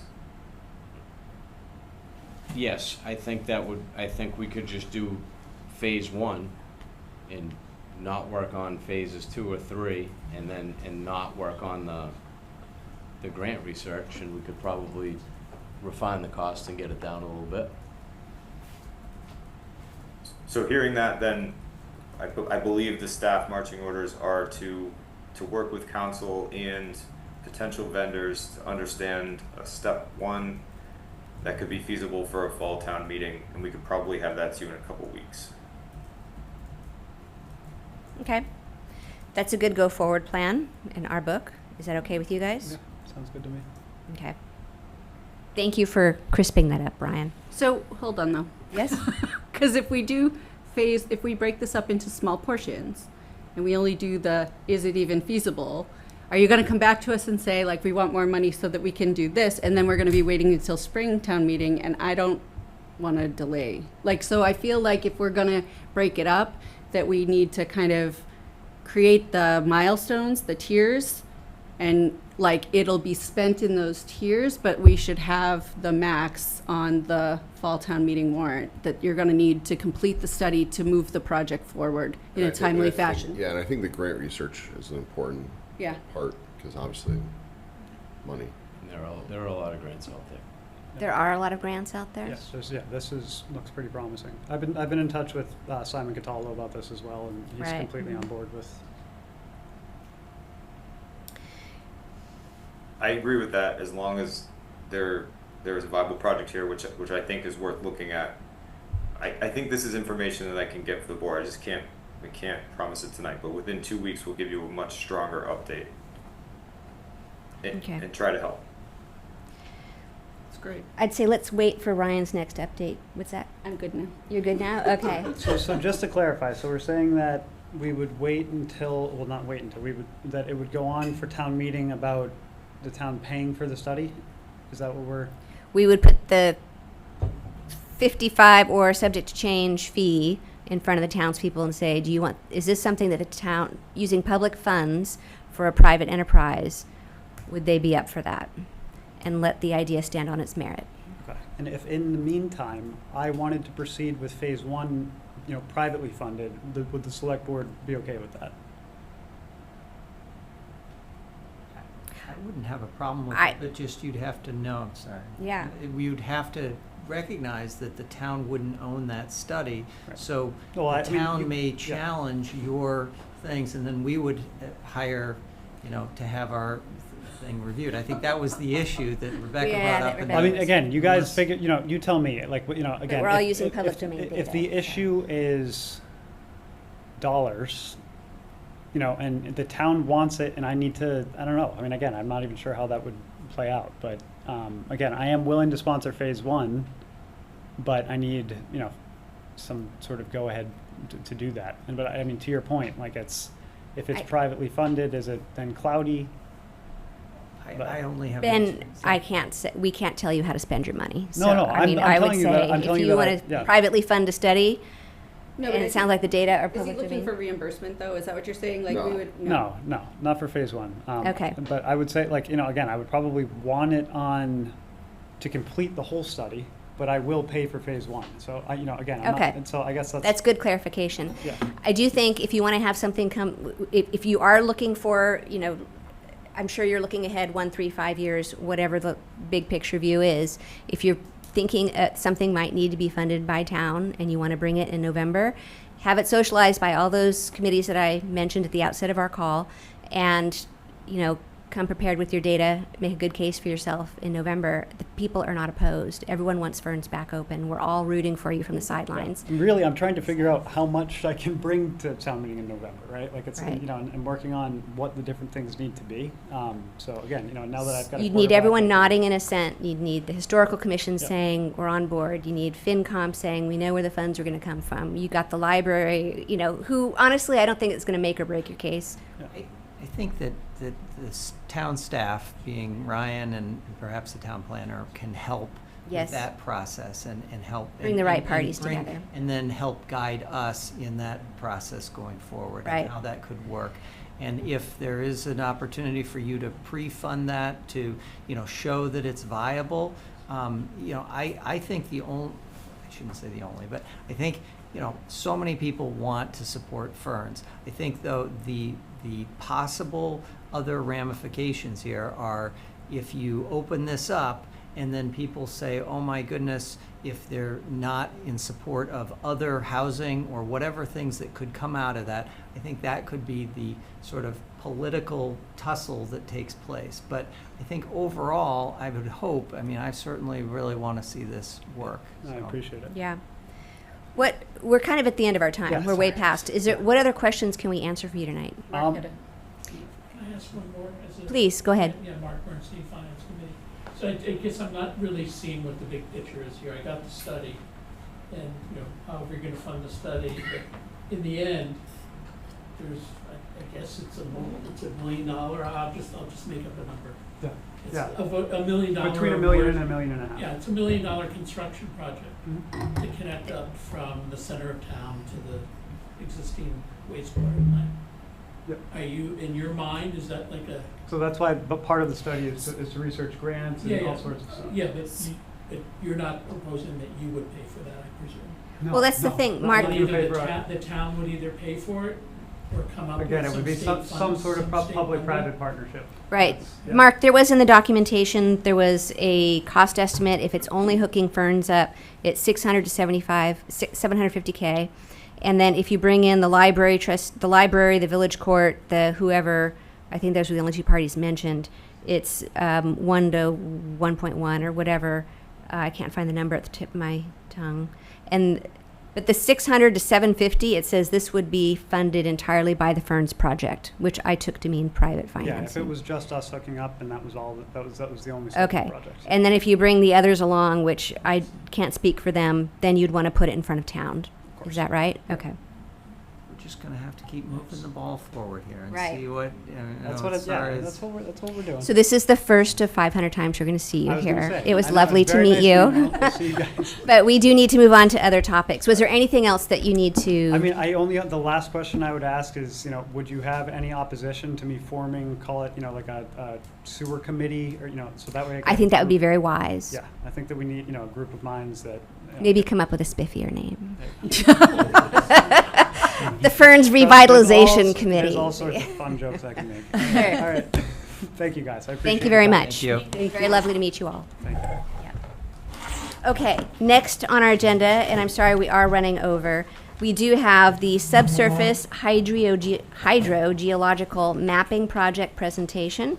And this was done by Horsley Witten Group, and we have no vote on this, just a discussion.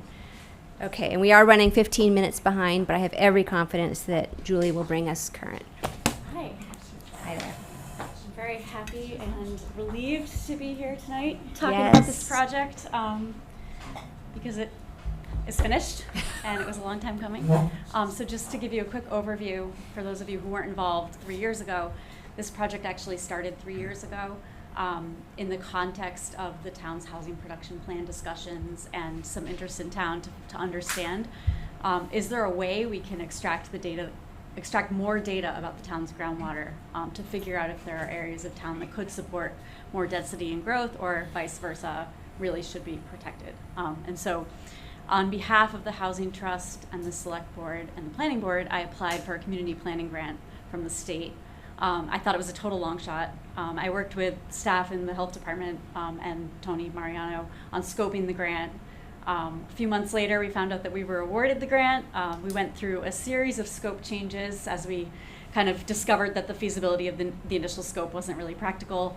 And so we pivoted a number of times, and then we eventually landed on let's use the data that we have in Town Hall approach and see if we can build subsurface hydrogeological mapping layers from that data to try to increase our GIS understanding of the groundwater in town. So about a year ago, I think I brought on Horsley Witten to take the data that planning staff, notably Noelle Beland, who, if you don't know her, she's the planning and land use assistant. She also supports the zoning board and conservation commission.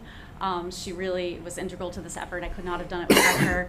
It was all happening during the conversations with MBTA communities, and I had no bandwidth, but she really worked very diligently every day, getting plans from Linda, reading them, inputting information about test pits, well drillers reports, into a massive spreadsheet that really formed the foundation for these mapping layers. All that being said, there's Noelle on the screen right there if you haven't met her. We brought in Horsley Witten to kind of take that data, build the layers, and see what we could glean from it. And they're here tonight to present to you. We have Ellie Baker and Neil Price, Horsley Witten, and then we also have the town's GIS consultant, Adam Karowski. And they have a presentation that they're gonna screen share if they can. And I'm here to answer questions later. So. Great, thank you all. Thanks, Julie. Nice to see you all. My name is Ellie Baker. I'm an environmental planner with the Horsley Witten Group, and my colleague Neil is here. And I just I'm gonna give a hopefully quick overview of what we did with this project, and then hopefully still have time for discussion afterwards. So I'll try not to move too quickly, but all right, you're seeing my screen, correct? Yes. Oh, okay, great.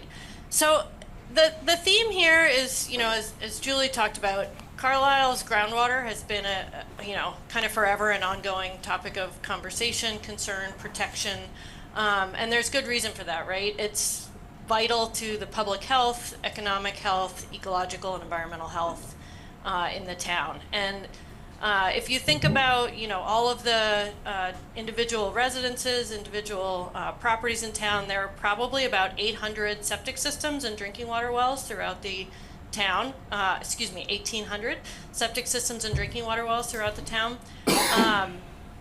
That's not that much for a big, a large town area-wise, but the public health, economic health, and ecological health of Carlisle are largely dependent on the health of that water source. There's nothing new. This is nothing new to the select board, I know, and to members of the community, and this issue has been an important thread through the town's master plan, various resilience planning efforts, the open space plan, and the work of the various boards and committees that review and approve development in Carlisle.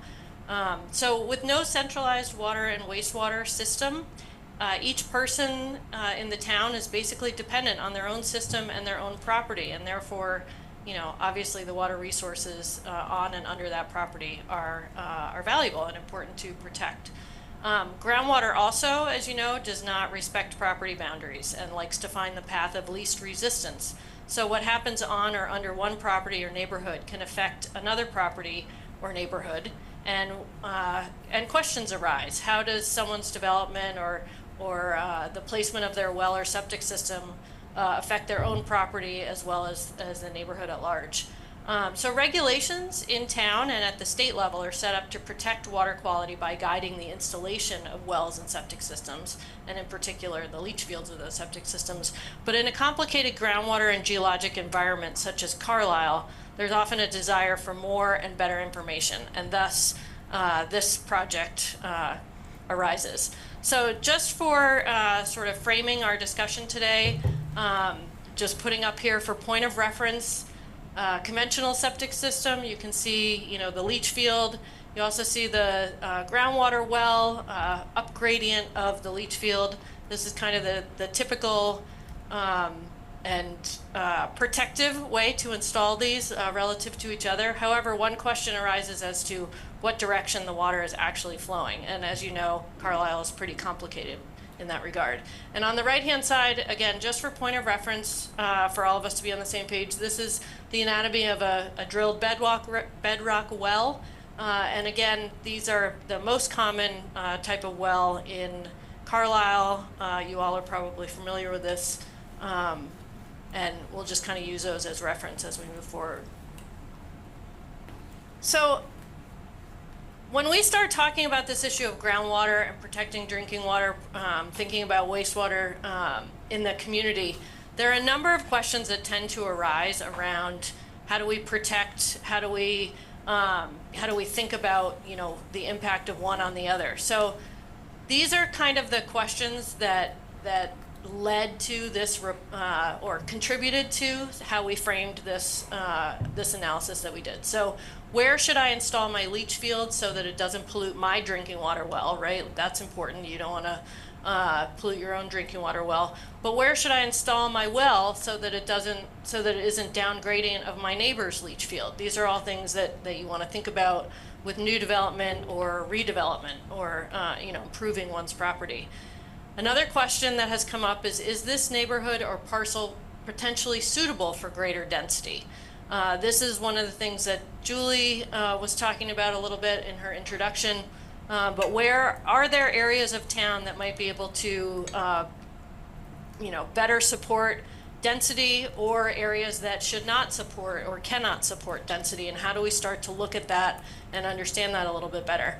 And then finally, another question that comes up is, in a cluster development approach, is there a preferred location for the drinking water wells and leach fields relative to each other and the neighboring systems? So you can see all of these questions kind of overlap, and they're really about, how are wells and septic systems interacting on an individual property and across properties? And, whoops, I have two things going here. So there's lots of information that's inside town hall, and essentially every house has a well and a septic system, and along with that you have a lot of files in the town hall. So with well installations, when wells have gone in, over the last 40 years or so, there's a lot of information that gets supplied to town hall as well as to DEP. And that includes depth of well, depth to static water level, depth to bedrock or refusal, and the well location itself. And the same thing for septic system installations. Every time a septic system is contemplated or installed, there are test pits, test pit elevations, test pit depth to estimated high groundwater, seasonal high groundwater, test pit depth to refusal, if applicable, test pit locations. So all of that information lives in the files in town hall. And so this project really arose as an inquiry into, what can we do with that information? So can the permit information help the town to better understand what's happening underground and help people make better decisions about where to install wells and septic systems and where to build? Is the information reasonably extractable so that it could be used by the town to inform planning and decision making? And then the last one is, what might that process look like? So in other words, can we get the information we need out of the documents in town hall? Is it worth it? And what would that process look like? So this project is essentially a pilot project. So keep that in mind as we're talking about this. But this is something that's essentially a test or a trial. It's an idea that might help the community to better understand its own groundwater, and also something that can help to serve as an example for other communities. This approach that we're talking about here, although it sounds very simple, is not commonly used because it can be time consuming to build a database that we're going to talk about today. But this project gives us an opportunity with the grant funding to try to understand what the process looks like. It also, this kind of process, this kind of data and the process that goes along with it is not applicable to other communities that do have centralized water and wastewater services, because they're not collecting all the permit information for water wells and septic systems. So in a way, you're unique, probably unique for the greater Boston area, being fully dependent on wells and septic systems, but for lots of other areas around Massachusetts, this is an example of a possible approach to understanding groundwater a little bit better. So what did we do in the project? Essentially, we, and I say we as a team, I'm looking at Noelle on the screen here. Noelle had a lot to do with this. And we, the town, essentially scanned a subset of plans. We had a set of plans, and I'll show you the areas that we focused on. But we scanned plans from septic system and well installations, compiled the data from those plans into a spreadsheet, and then also with those plans mapped the well locations in GIS. So that helps us to be able to understand, geographically where the data are, and map them across the landscape. And then we also went out and did some survey elevations to tie the plans into the same datum, because we'll talk about this a little bit more, but not everything was actually tied to a datum. And then we processed it. So I apologize, this is a little bit blurry. This is from our memo, the report that we have, so you can follow this process. But essentially, we took the spreadsheet data, we QC'd it in terms of how correctly or accurately it was transferred from the scan documentation into the database. Then we did some sort of realigning of the data to standard vertical datum where we could. We added surface water elevations to add a little bit of additional information, knowing that the surface water is essentially the expression of the groundwater table. We added the additional data from, there is a state well database. So I'll show you the areas that we focused on, but in areas where we didn't have local maps, etc., we did add some state well data to the information. We adjusted from observed, a lot of the observations in the files are observed groundwater versus estimated seasonal high groundwater. So we adjusted those, and then we generated contour maps.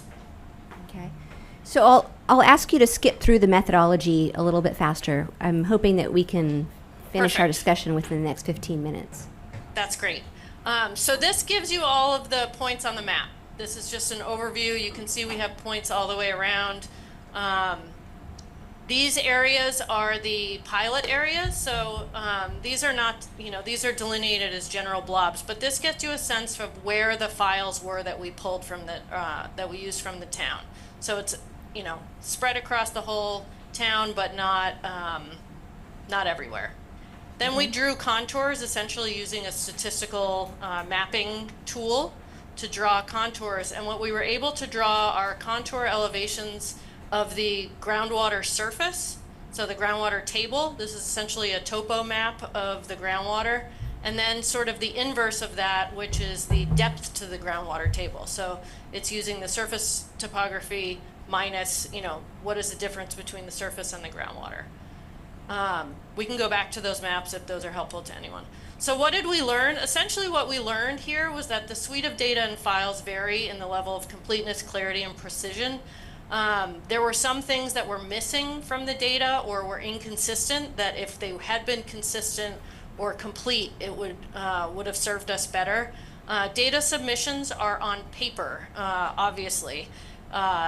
If those were not on paper, well, let me just start by saying having them on paper in files and not geo-referenced makes them very difficult to work with.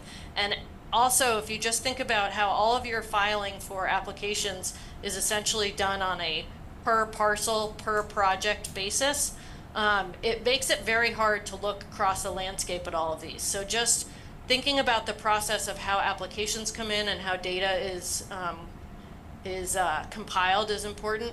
And then what did we learn about the groundwater? Essentially, the groundwater is shallow. We know that the town is underlain by relatively shallow bedrock. Water wells are installed deep into the bedrock. We knew that also.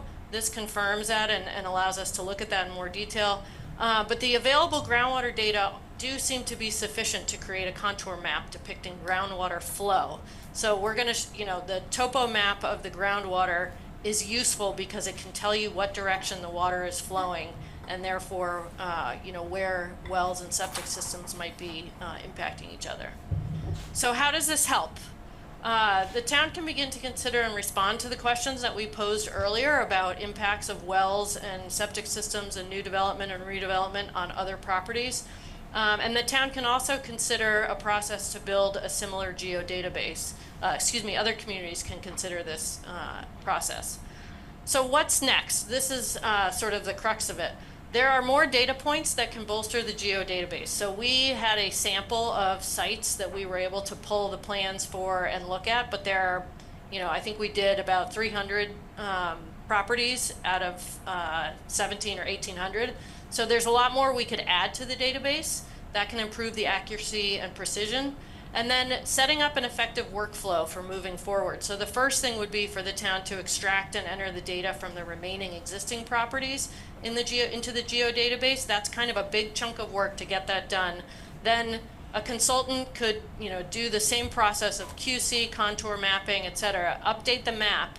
And then as you move, that's sort of one chunk. And then as you move forward, ultimately there's not a ton of development. The rate of development and new applications is not very high. As that comes in, the town can, update the database, and then rerun the contour maps every couple of years. But this can serve as a reference point for individual property owners making decisions, as well as boards and commissions making decisions about land development. So sorry for the overdose on process, but hopefully that was helpful, and we're definitely available to take questions. I do have all of the maps also that we showed in our memo, or any of the maps I showed earlier, if that would be helpful to go back to anything. Thank you. Thank you very much. Okay, questions from the board? Yes, I have a couple of questions. So the first is I see a bunch of people who are all multidisciplinary people here in different committees. So Mr. Modell, who was on the select board, you were an advocate of this initially because you wanted the data, and this was all. What do you think of this report, and how do you think we're going to use it going forward? And that's a really great discussion point that I'm not absorbed enough of it to, weigh in on a technical level. But the original intent of the study, from my perspective, was as we were wrestling with affordable housing and MBTA, and we couldn't answer the question, like, are there areas in town that would be more conducive to, say, cluster housing, right? Because, and Tony would tell you this all day long, right? It's that first map, like, I don't know, it's like a map of, like, it's too complicated. I like what I see because it's beginning using available data, which is low-hanging fruit, and then the technology we have, which we didn't have for probably 2/3 of the records, which is GIS mapping, right, to begin to construct a more quantitative framework. I didn't quite see, we'd have to study, but to me, a win would be if you could begin to identify these areas would be more conducive to a cluster-type development. We're all very nervous, as Ellie pointed out in the beginning, right? I mean, the only thing we know for sure is that we have 2-acre zoning, and that seems to work, right? You mess with that in any direction, and you're in unknown territory.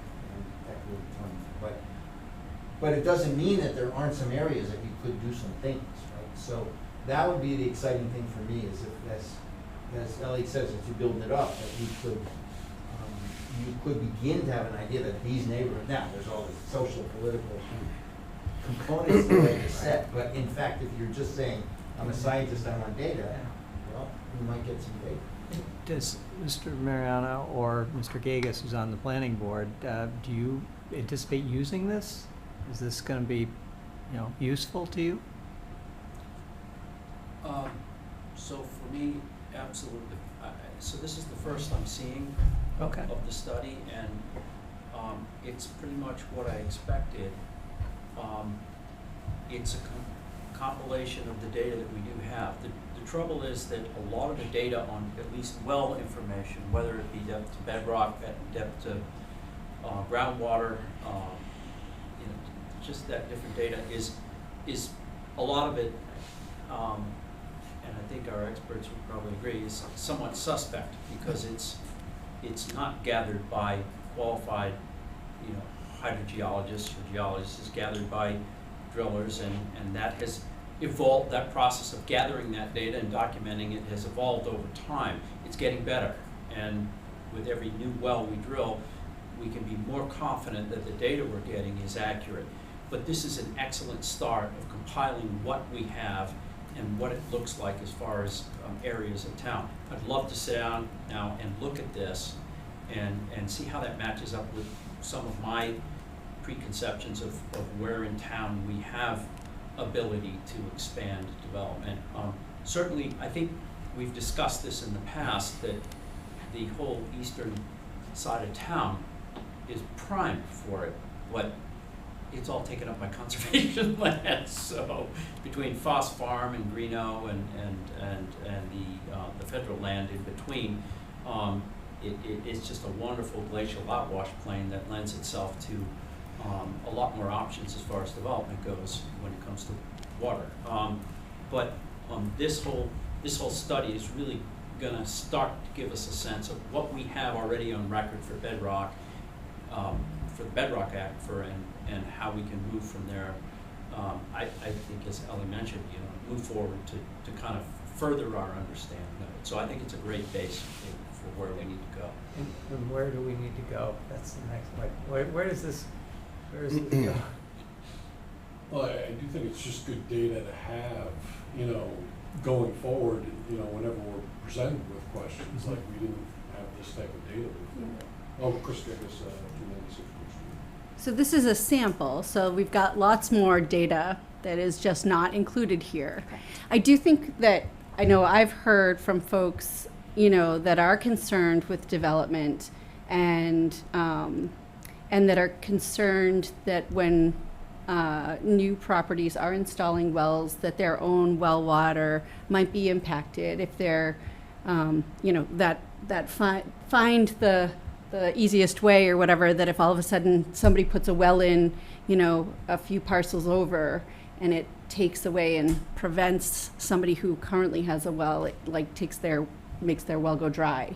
And so I have heard that concern. And so I think to the extent the information gives us the ability to allay some of those fears or be cognizant if that happens, right? I think that it is worthwhile to have that information at our hands. So Do we have records of when wells have run dry?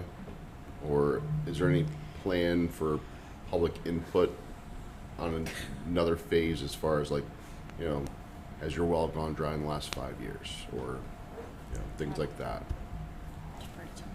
So, as far as Board of Health goes, we document that when it's called in. It's not often called in. Yeah.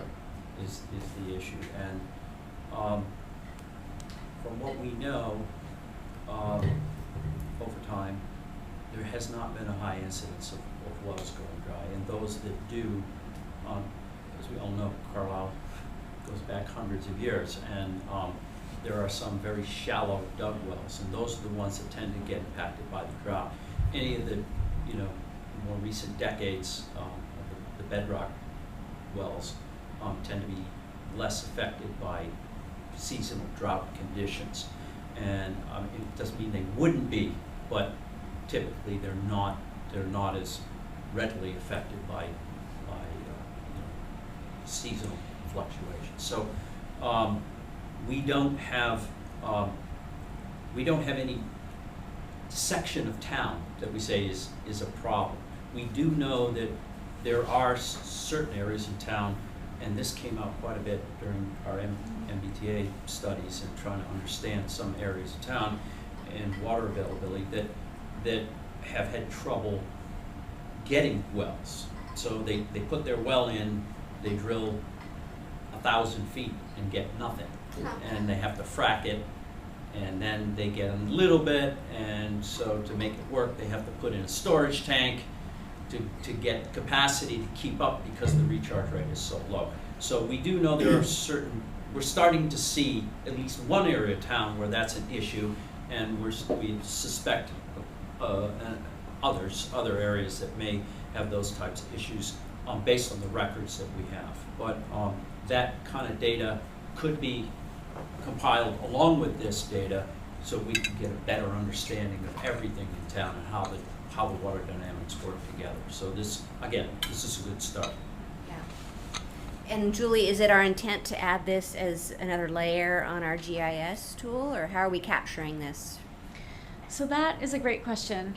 It's something that I kind of wanted to talk through with you guys and our GIS consultant and maybe continue to think about. So it's a pilot, right? It's only a portion of town. It's obviously more accurate and more precise when you get, like if you saw the maps, they kind of have areas that are very clustered and then they spread out, right? So they get more precise in those areas that we actually studied. I think that to the extent that GIS layers are a reference point and a tool in the toolkit, and we can put disclaimers and people can understand that they're not definitive, right? They're used as a guide for planning purposes. We could probably put some of it publicly integrated into the Access GIS site if that's something that the select board wants. We just need to be careful because everything we put out there has the ability to, like however detailed it is, however much data is in it, has the ability to highlight things for people that, could cause problems down the road, right? Or there are different, people can use data in different ways, right? Sure. So we just want to be mindful of that, and that's, I think, a decision that needs to be made by someone other than me, whether we make this public. Good point. or not. Okay. Yeah. Okay, we're kind of at the end of our time here. Did we have any other questions from the board? Anybody from the audience? Online? Yes. What are the findings? Your name and I'm address? sorry, Madeline Blake of 127 Carlson Road. You set out the way this was described to determine if areas could be suitable for dense housing. You surveyed 300 homes. What are the findings? And what are the criteria for determining if something is suitable for dense housing?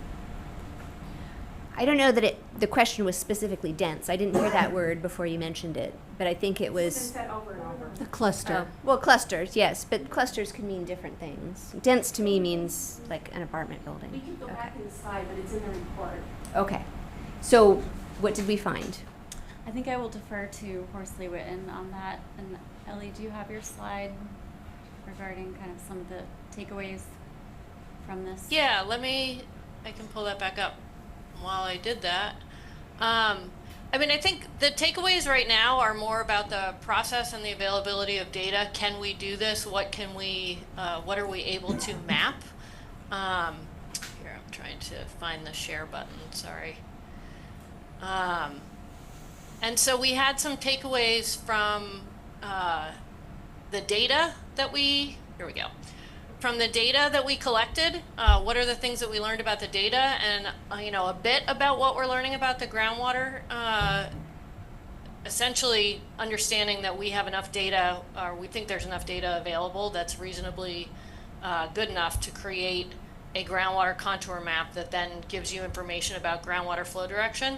That flow direction can help to advise, where existing wells might be impacted by septic systems and where they might not, and what what flows downstream to what, and those are the kinds of questions you would want to be asking about a new, more dense or clustered development. But we did, we learned also about the data that's being collected already, and that there are some, I kind of skipped over this a little bit in my presentation, but basically the files are, varying in level of completeness and clarity. So we're collecting, the town is collecting application data that isn't, I think this was alluded to by one of the folks there in the audience. I didn't catch names, but there are, the data that's being collected is often a little bit questionable, but holding it to a little bit of a higher standard in the regulations can be beneficial to this process. Data submissions on paper limits the ability to incorporate them into GIS. So thinking about a process of collecting applications that can more readily be brought into GIS could be helpful. Yeah. And then one thing we found also is, and this is common practice, but really can put a damper on this process, is that a lot of the properties, a lot of the plans that we looked at do not use a common vertical datum because it's not required. They'll put a temporary benchmark, in a tree somewhere during septic system testing or construction, and then that benchmark goes away, so that essentially all of the vertical data on that plan is floating in space. And so that's one of the reasons that we did some surveying in the field, was to try to tie those things all together. So having applications that actually have real vertical datum tie-ins would be really helpful, or references would be really helpful.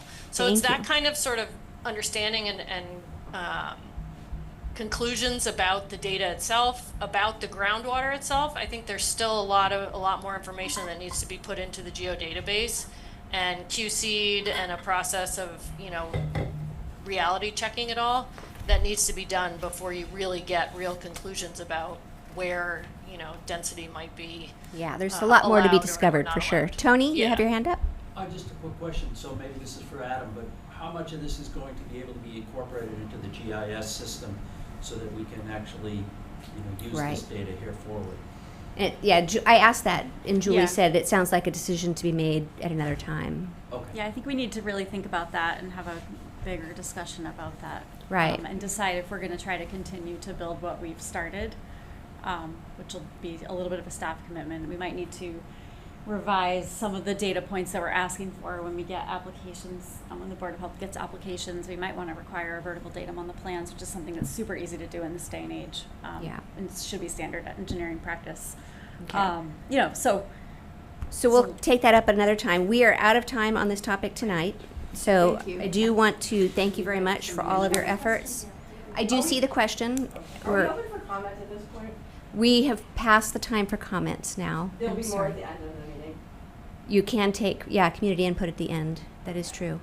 But at the moment, I do want to skip on to the DPW building commitment topic. Thank you very much, Julie, for your time. Thanks for your time. Thank you. Appreciate it. Thank you very much for joining us. Thank you, Ellie and Neil, Noel, and Adam.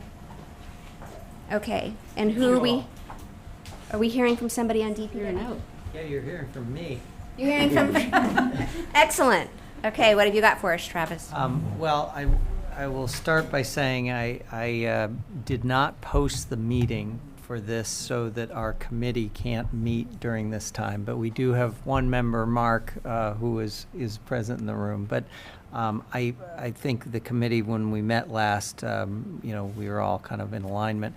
But I might, at some point, if Ryan's still on, I will defer to him about the contract. But I'm just going to give you kind of an update of where the DPW building committee is at this point. So just by way of background, so that you all are familiar, the DPW, the Municipal Facilities Committee, had previously studied this site and looked at potentially redoing. We had Lero Hill do a design, a preliminary design, and they put up together a whole report.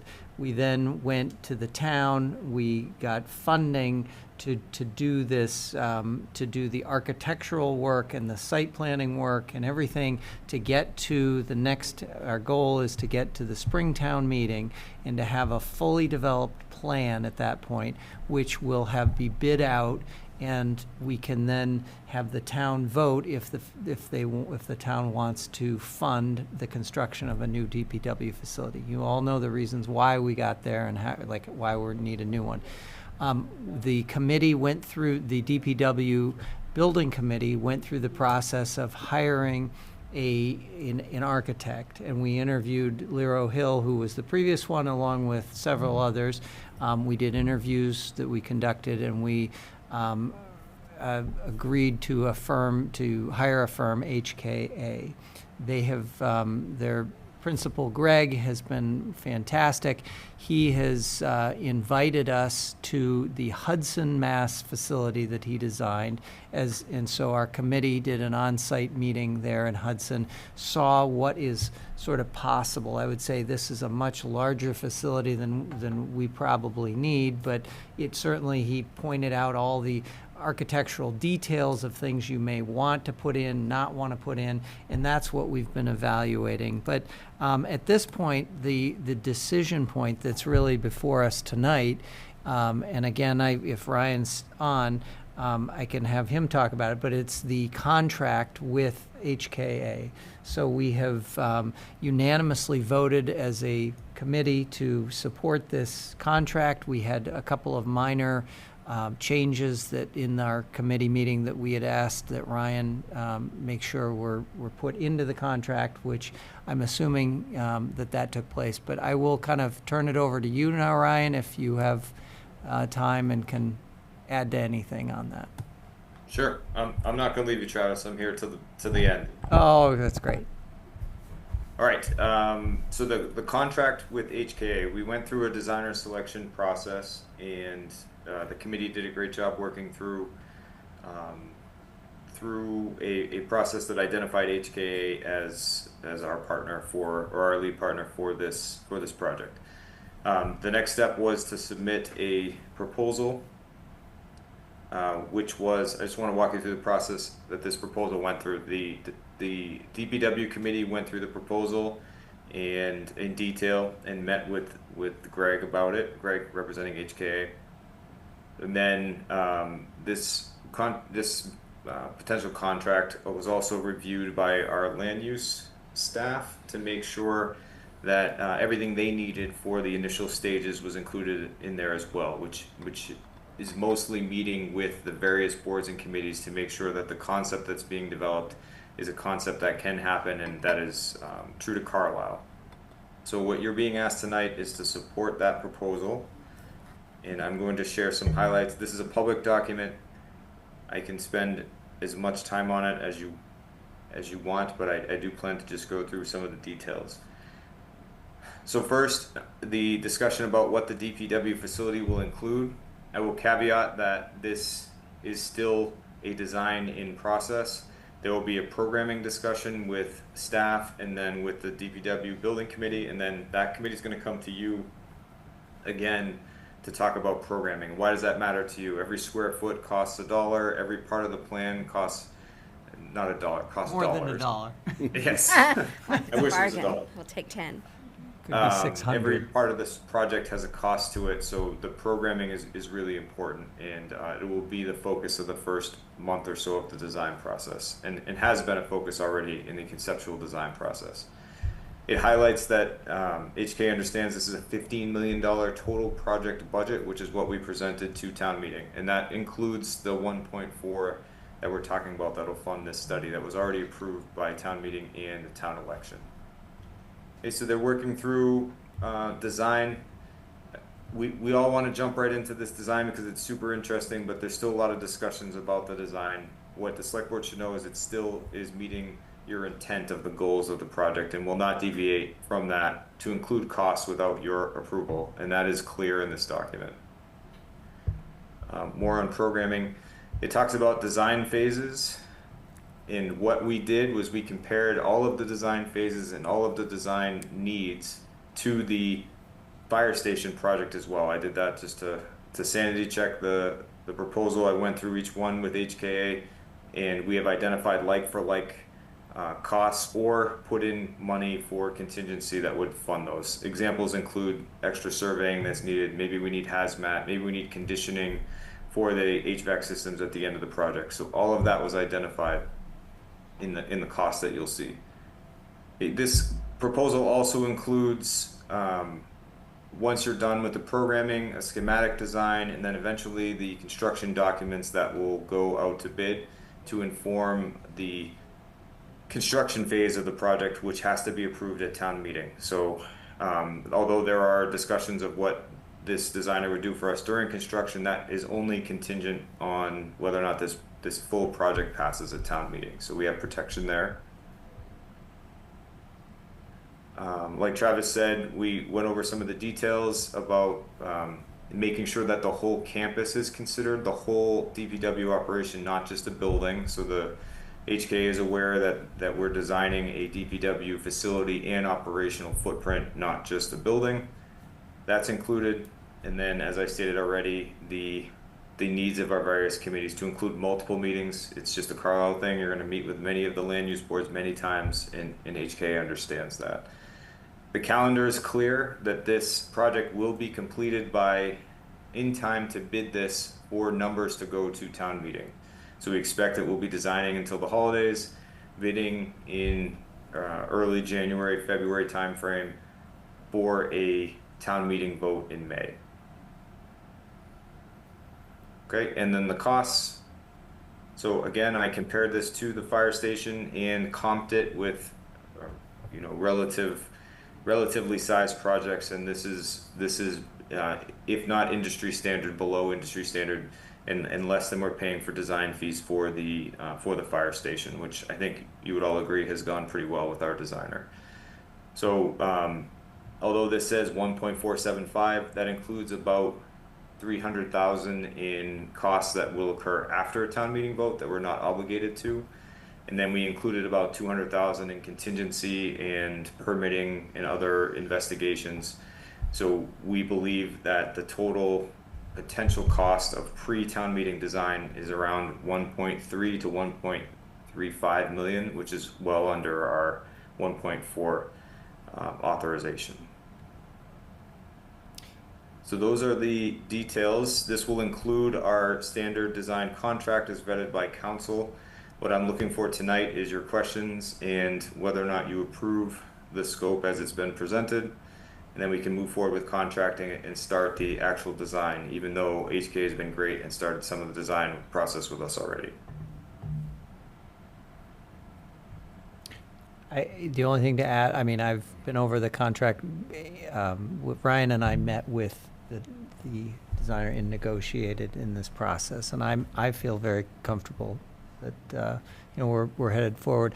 I think that, as Ryan pointed out, that the next phase for the select board is to weigh in on making sure that that the programmatic needs are correct, and that's what our DPW committee, building committee, is really focused on. We want to get the right thing, and there's some scope points in there, like that, just kind of as a teaser of something that and I think you all know this. We talked about relocating this to the on the upper part of the hill where there's currently the what is the name of the building, Mark? The Morton. Yeah, the Morton building, which is the current storage shed.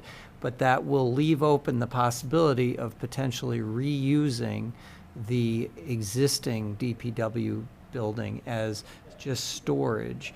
And if you do that, it presents a number of different complications too. Like, do you then reskin it, meaning put a new siding on? So we're going to be thinking through a lot of these issues, and then we'll come back to you. But I think tonight it's just for the approval of the contract and let us move forward, unless there's anything else.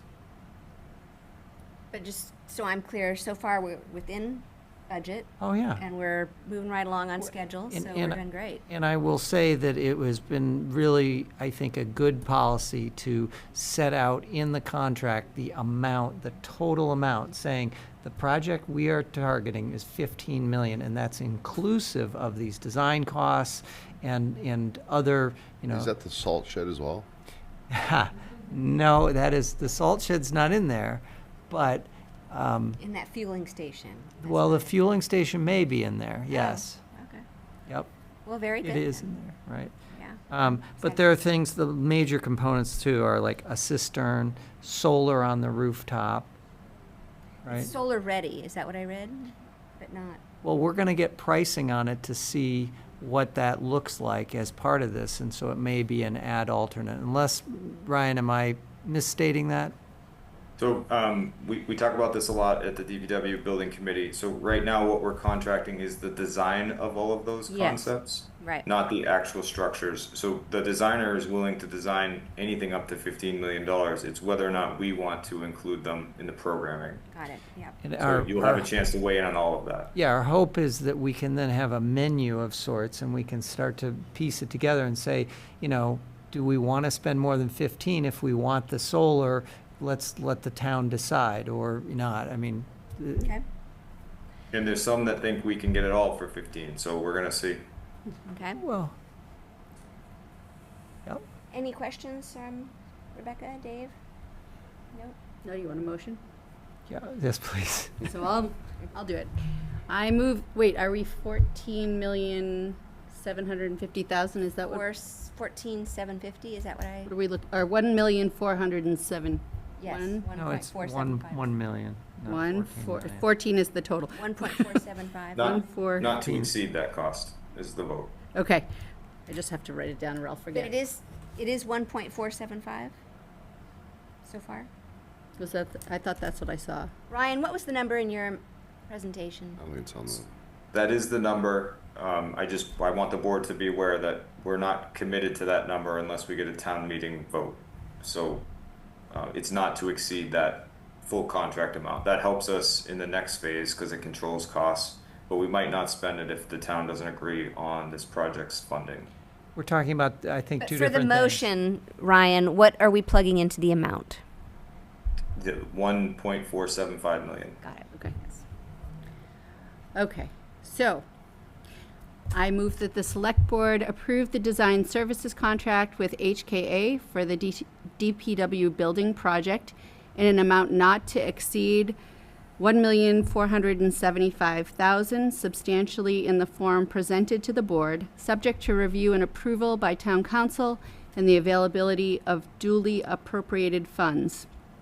I further move that the select board authorize the town administrator to execute the contract on behalf of the town, together with any related documents necessary to implement the contract, provided that no material change to the scope, compensation, term, or other substantive provision is made without further select board approval. The contract shall be subject to all applicable procurement requirements, required insurance and indemnification provisions, funding conditions, and any other terms required by town council. Any amendment increasing the contract amount or materially modifying the scope of the services shall require further approval in accordance with applicable law and town policy. Second. Thank you. Okay. Any discussion or deliberation? Okay. Why don't we go ahead and take a voice vote? All in favor, say aye. Aye. Any no votes? Okay, let the record show we have a unanimous yes on this matter. Great. Thank you very much, Travis and Ryan, for keeping us up to date. Okay, we are on to, we're exactly on time. Item number 8. We roll. This is how we roll, yes. We have a TA report. Aubrey, are you giving that or is Ryan giving that? Ryan can Ryan, lead. you're on the floor. All right, great. Here's my town administrator report for August 11th, 2026. Our next town administrator coffee hour will be next week, Tuesday, August 18th at 10 a.m. on the patio. We've had one where there was a ton of people on the patio and one where there wasn't. So we're hoping for a lot of interest about some of our building projects, your goals, and then of course the upcoming fall town meeting. In terms of our HR report, we are currently, and this comes from Aubrey, who's sitting right there, we are currently interviewing for the community service coordinator position. This is the joint position between REC and the COHS. We had over 25 applicants and a pretty robust hiring process for this important decision. So we should have an update on a final candidate by your next select board meeting that I can appoint and then describe to you. And lastly, I'll get into this in a second. We had a discussion with the Board of Health about their vacant position. It was a great conversation, and we're looking forward to working with them. In terms of department updates and information, the Governor Healy has signed H5308, which from a long time you'll remember was the town administrator bylaw. By a long time I mean a year, but that is a long time in Carlisle. We officially have enacted this town administrator bylaw and are working on the implementation phase of it. And that includes communicating with all boards and employees to create shared understanding. This is less complicated than you think, as we've been operating under the premises of the TA bylaw since you delegated that authority last year. We also will eventually need to clean up bylaw references that discuss appointing authorities. For example, it says the building commissioner and the select board will appoint some of the part-time inspectors. That'll now be my appointment by this town administrator bylaw, so we need to clean some of that up. And lastly, we really think it's best practice to establish some memorandums of understanding with boards that hold independent appointing authority to align them with town policies. This commits them to the town personnel policies, not the appointment process. And it also makes sure that the staff direction, Aubrey and myself mainly, or our two positions, are also aligned with whoever that board delegates to work with us on HR issues. This is only a problem when it's a problem, and it's very rare, but it is important to discuss it while things are not in disagreement. Okay, I do want to thank a few people, specifically Travis, for helping to steward this process, but also the select board and the many impacted boards and committees that came to discuss this. I understand that executive authority is something that is debated heavily in New England. I thought Carlisle's debate was excellent. And I do appreciate, I understand that I'm in the position now, the trust that was given, and my commitment is to make sure that this is implemented thoughtfully and that it sets the town up for this particular practice in a positive way. So thank you to everyone for this process and for the trust you've given me. Moving on to the Civil War monument cleaning in the town, you may have noticed that the Goddess of Liberty received a bath. However, we identified that the 150-year-old Italian marble is very delicate, so we wanted to make sure that the right chemicals were being used. So there's still some work to be done as we identify that chemical and do a second treatment. In no way will we endanger the marble, so if we can't do it safely, we won't. She looks pretty good right now, but it could be cleaned up more, and we're working on it. But it did receive a lot of buzz on social media, and we've received a lot of comments, to include the initial resident who reached out and asked that we clean the monument. So thank you for identifying that. I think that's great public process when people identify something that is so glaringly obvious, and we are able to work on it. And thanks to Jim for shepherding this project. It was a lot of work. We received a Green Communities grant. This is thanks to the Environmental Sustainability Committee, the MFC, and Sarah. We secured a $125,000 grant to help us with weatherization of Grant and Robbins. This is not only needed for the stuff we're doing with the RTU projects that's being funded by the Climate Leader process, it also helps with sustainability and energy use. And we'll continue to work through our decarbonization plan. I preface this a little bit. Board of Health staffing update. When Kelly left, our health director that followed Linda, we wanted to assist the Board of Health to provide recommendations about a staff restructuring, and they were kind enough to have us come in and listen to our presentation. Our recommendation included hiring a health coordinator or similar title, maybe health agent, depending on what the Board of Health selected, with a path to becoming a director like many of our other departments, and this would include obtaining a registered sanitarian status. So having that director position come with that title would long-term save us some money and bring revenue into the town, because right now our registered sanitarian, who's excellent, is contracted, and that money goes directly to that service. It's a good service, but we think bringing the service in-house long-term is a good strategy for Carlisle. We also recommended sharing, as we've done with all the other land use departments, the assistant position, and some of the savings that would come from both of these moves could allow us to help implement a shared permitting software for the town, which I know is one of the select boards and the town's goals, and maybe allow us to digitize some of the records, which you talked about tonight. We're going to seek grant funding for that digitization as well, and we talked all about that with the Board of Health. They are deliberating what they want to do and should be providing some updates soon. But Aubrey and I worked hand in hand with them to try to make recommendations and help them work through their staffing process. If you've been to the transfer station recently, you notice there's a new shed. This is thanks to your vote and the advocacy of the Transfer Station Action Committee.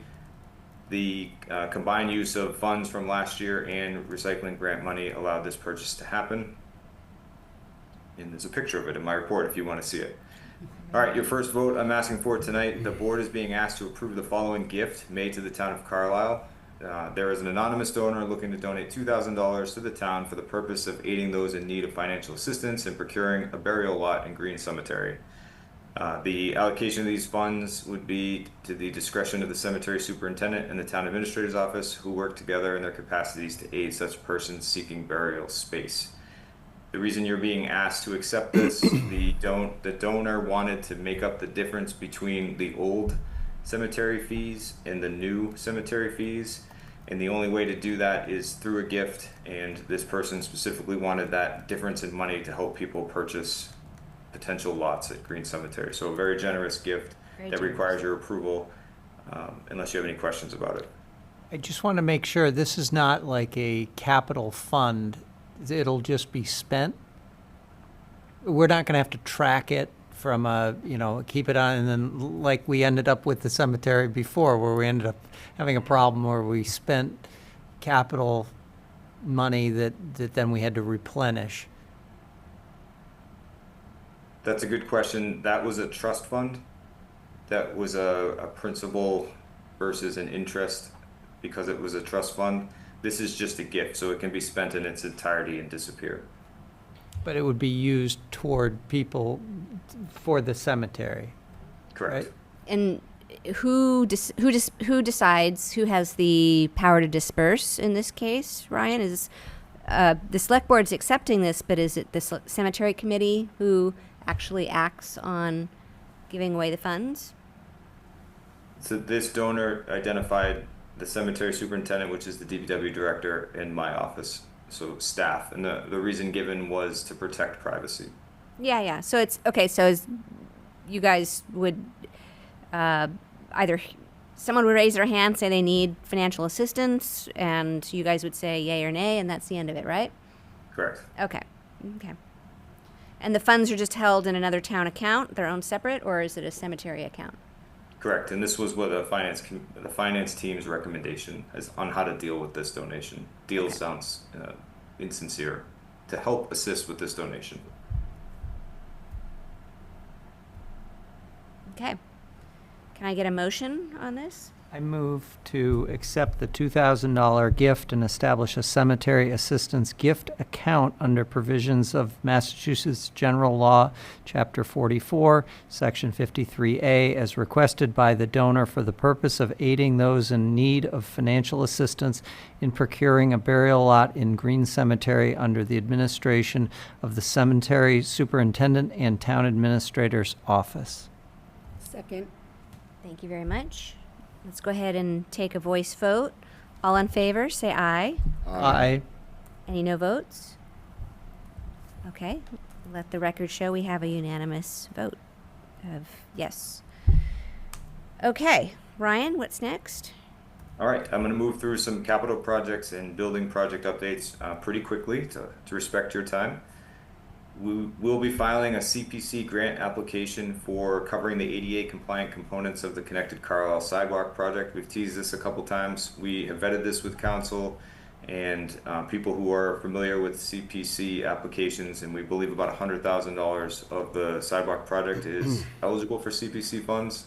That's something you'll be considering in the future, but just giving you a update on how we're trying to cover the gaps in that project and make sure that it's complete. The annual road maintenance, or paving, as some people prefer to call it, is going to begin the week of September 21st. Again, this is Heald, Pope, South, North, Indian Hill, Autumn Lane, West Judy Farm, and drainage that you identified to assist the residents of Audubon Lane.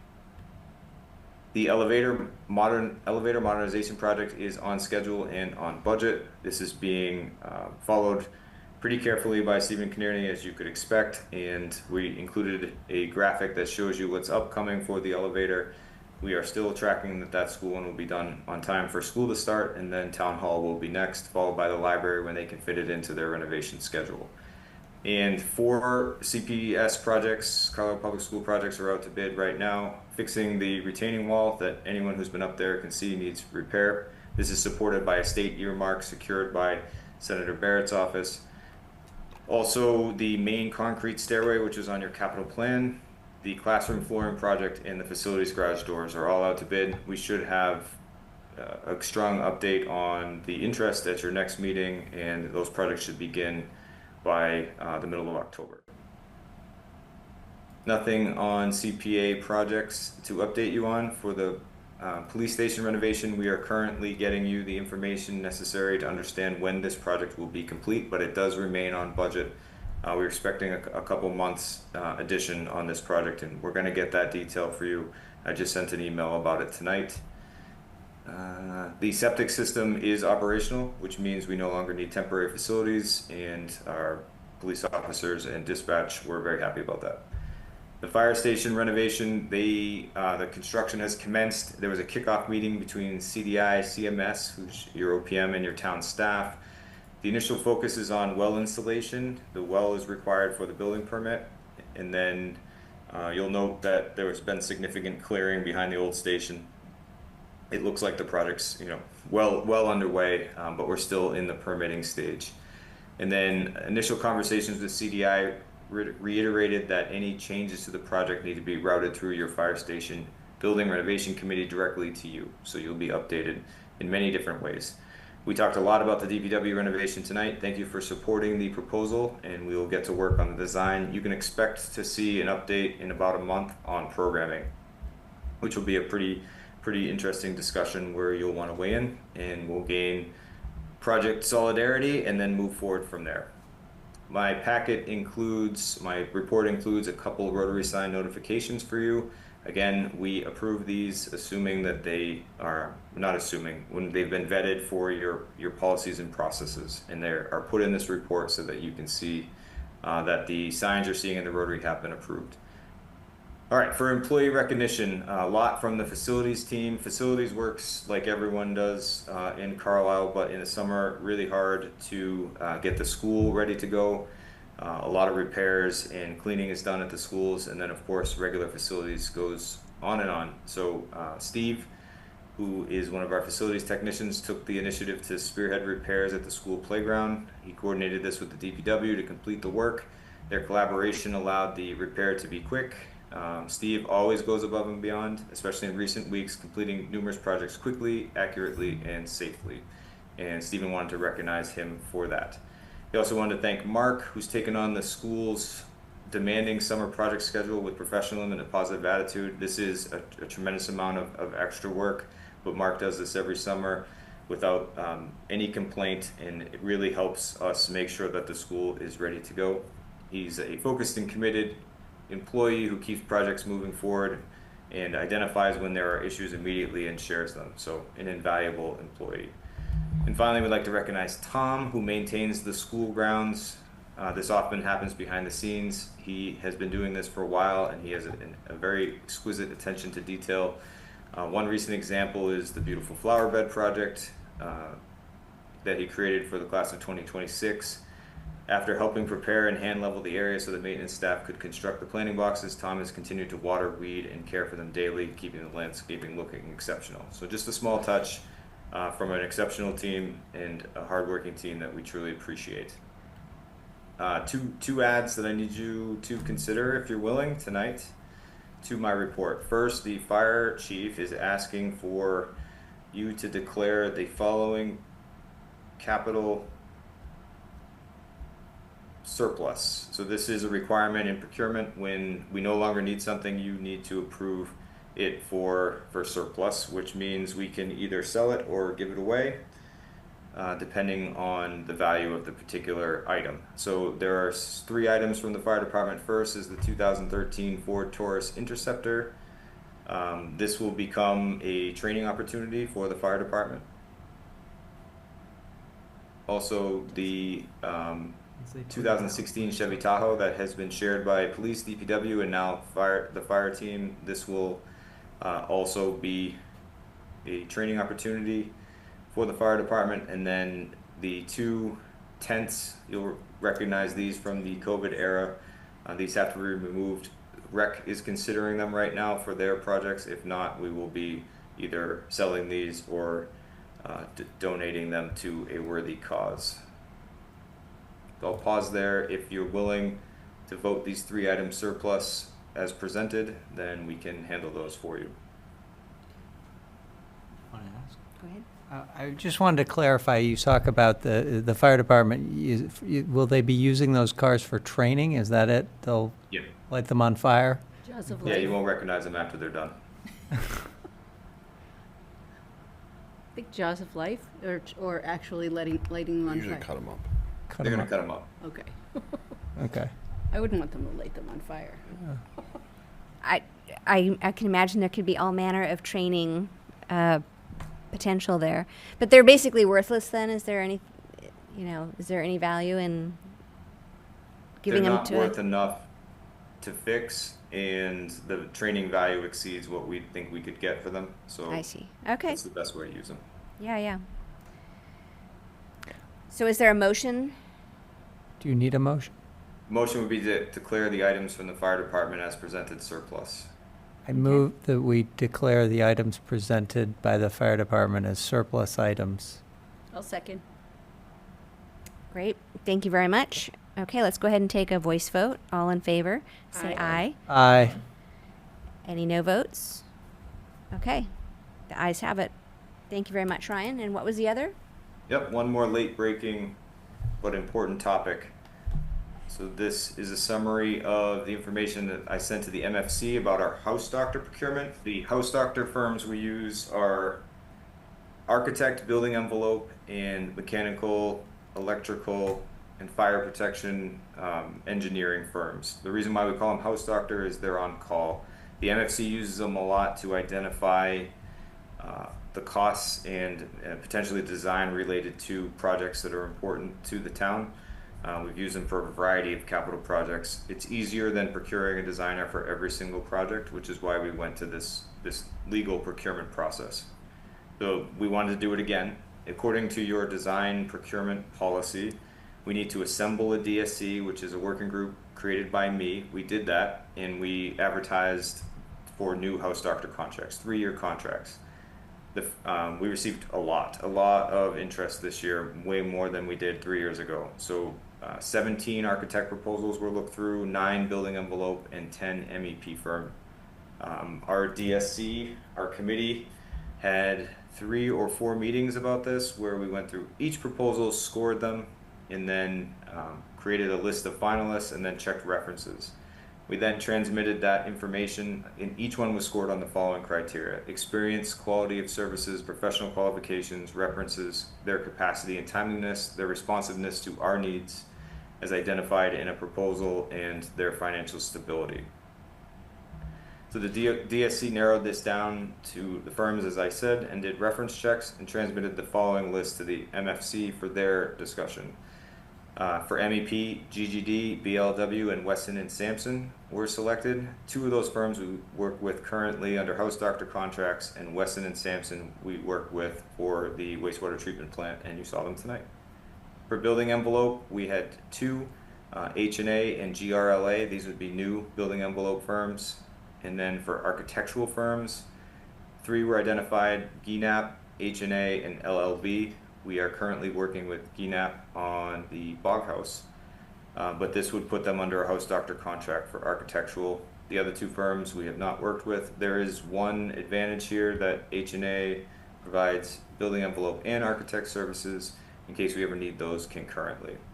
The MFC looked at this and looked at the work of the DSC and decided that they didn't need to interview firms. And the way we would use these firms moving forward is any project we would bid them out to the firms that were selected. They would give us a proposal to make it price competitive, assuming they have the capacity to do the project, and then they would return a proposal for us that we would use under this consideration. So if you are willing to approve this slate, there is no money attached to this right now. It is just these firms are contracted to provide potential services, but they would be used for capital considerations in the future by the MFC. Okay, that sounds fine. We can go ahead and we'll take a motion on that in a moment. But Ryan, can I ask if these 2 late breaking items, is it possible to retroactively get these into the packet so that we have these in writing and we can refer to them later? Yep. Thank you. Okay, and can we get a motion on this? Sure, I move that we accept the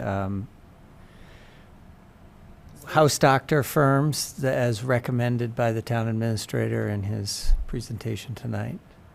And as actually, Ryan, did I was at the the Municipal Facilities Committee. We basically said we didn't need a further review of them. We accepted them. I'd have forgotten. Did we do a motion on that, or did we just? We did. Yeah. Sorry, I didn't remember. I was there, but so yes, I would make that motion then here as well to accept these. Can I get a second? Second. Thank you very much. Let's go ahead and take a voice vote. All in favor, say aye. Aye. Aye. Any no votes? Okay. Let the record show that we have a unanimous vote. Ryan, is there anything else? That's it. Thank you to that DSC. That was a ton of work, volunteer work. Aubrey was on that committee, so she can tell you how tedious Julie. it was, but good. Julie's still here too. She's hiding. Oh, and Rebecca too. Sorry. I missed the last meeting. We're all here. We blessed your work. It was good work. Thank you very much, you guys. That's my report. Thank you. Thank you very much, Ryan, and for dialing in. Okay, the next item on our agenda is a review of the warrants and minutes.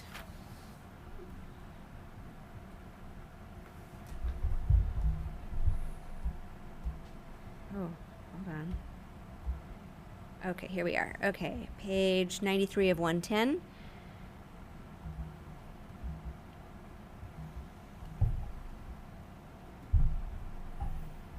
And did everyone get a chance to read the minutes? Did we have any edits? I relayed one minor edit to Gretchen. Great. I thought they were fine. Okay.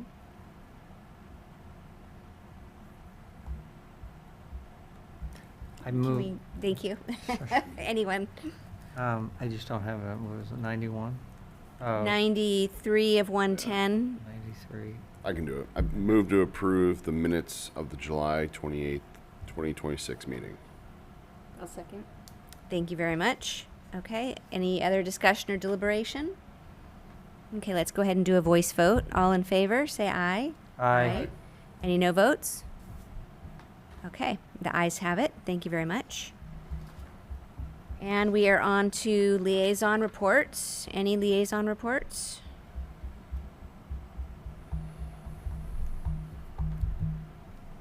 Okay. I attended planning yesterday. Yes. They had town council present changes to Mass General Law 40A. That was kind of the main bulk of the meeting. Then they had some discussion on some bylaws they're considering to propose and the timelines for that.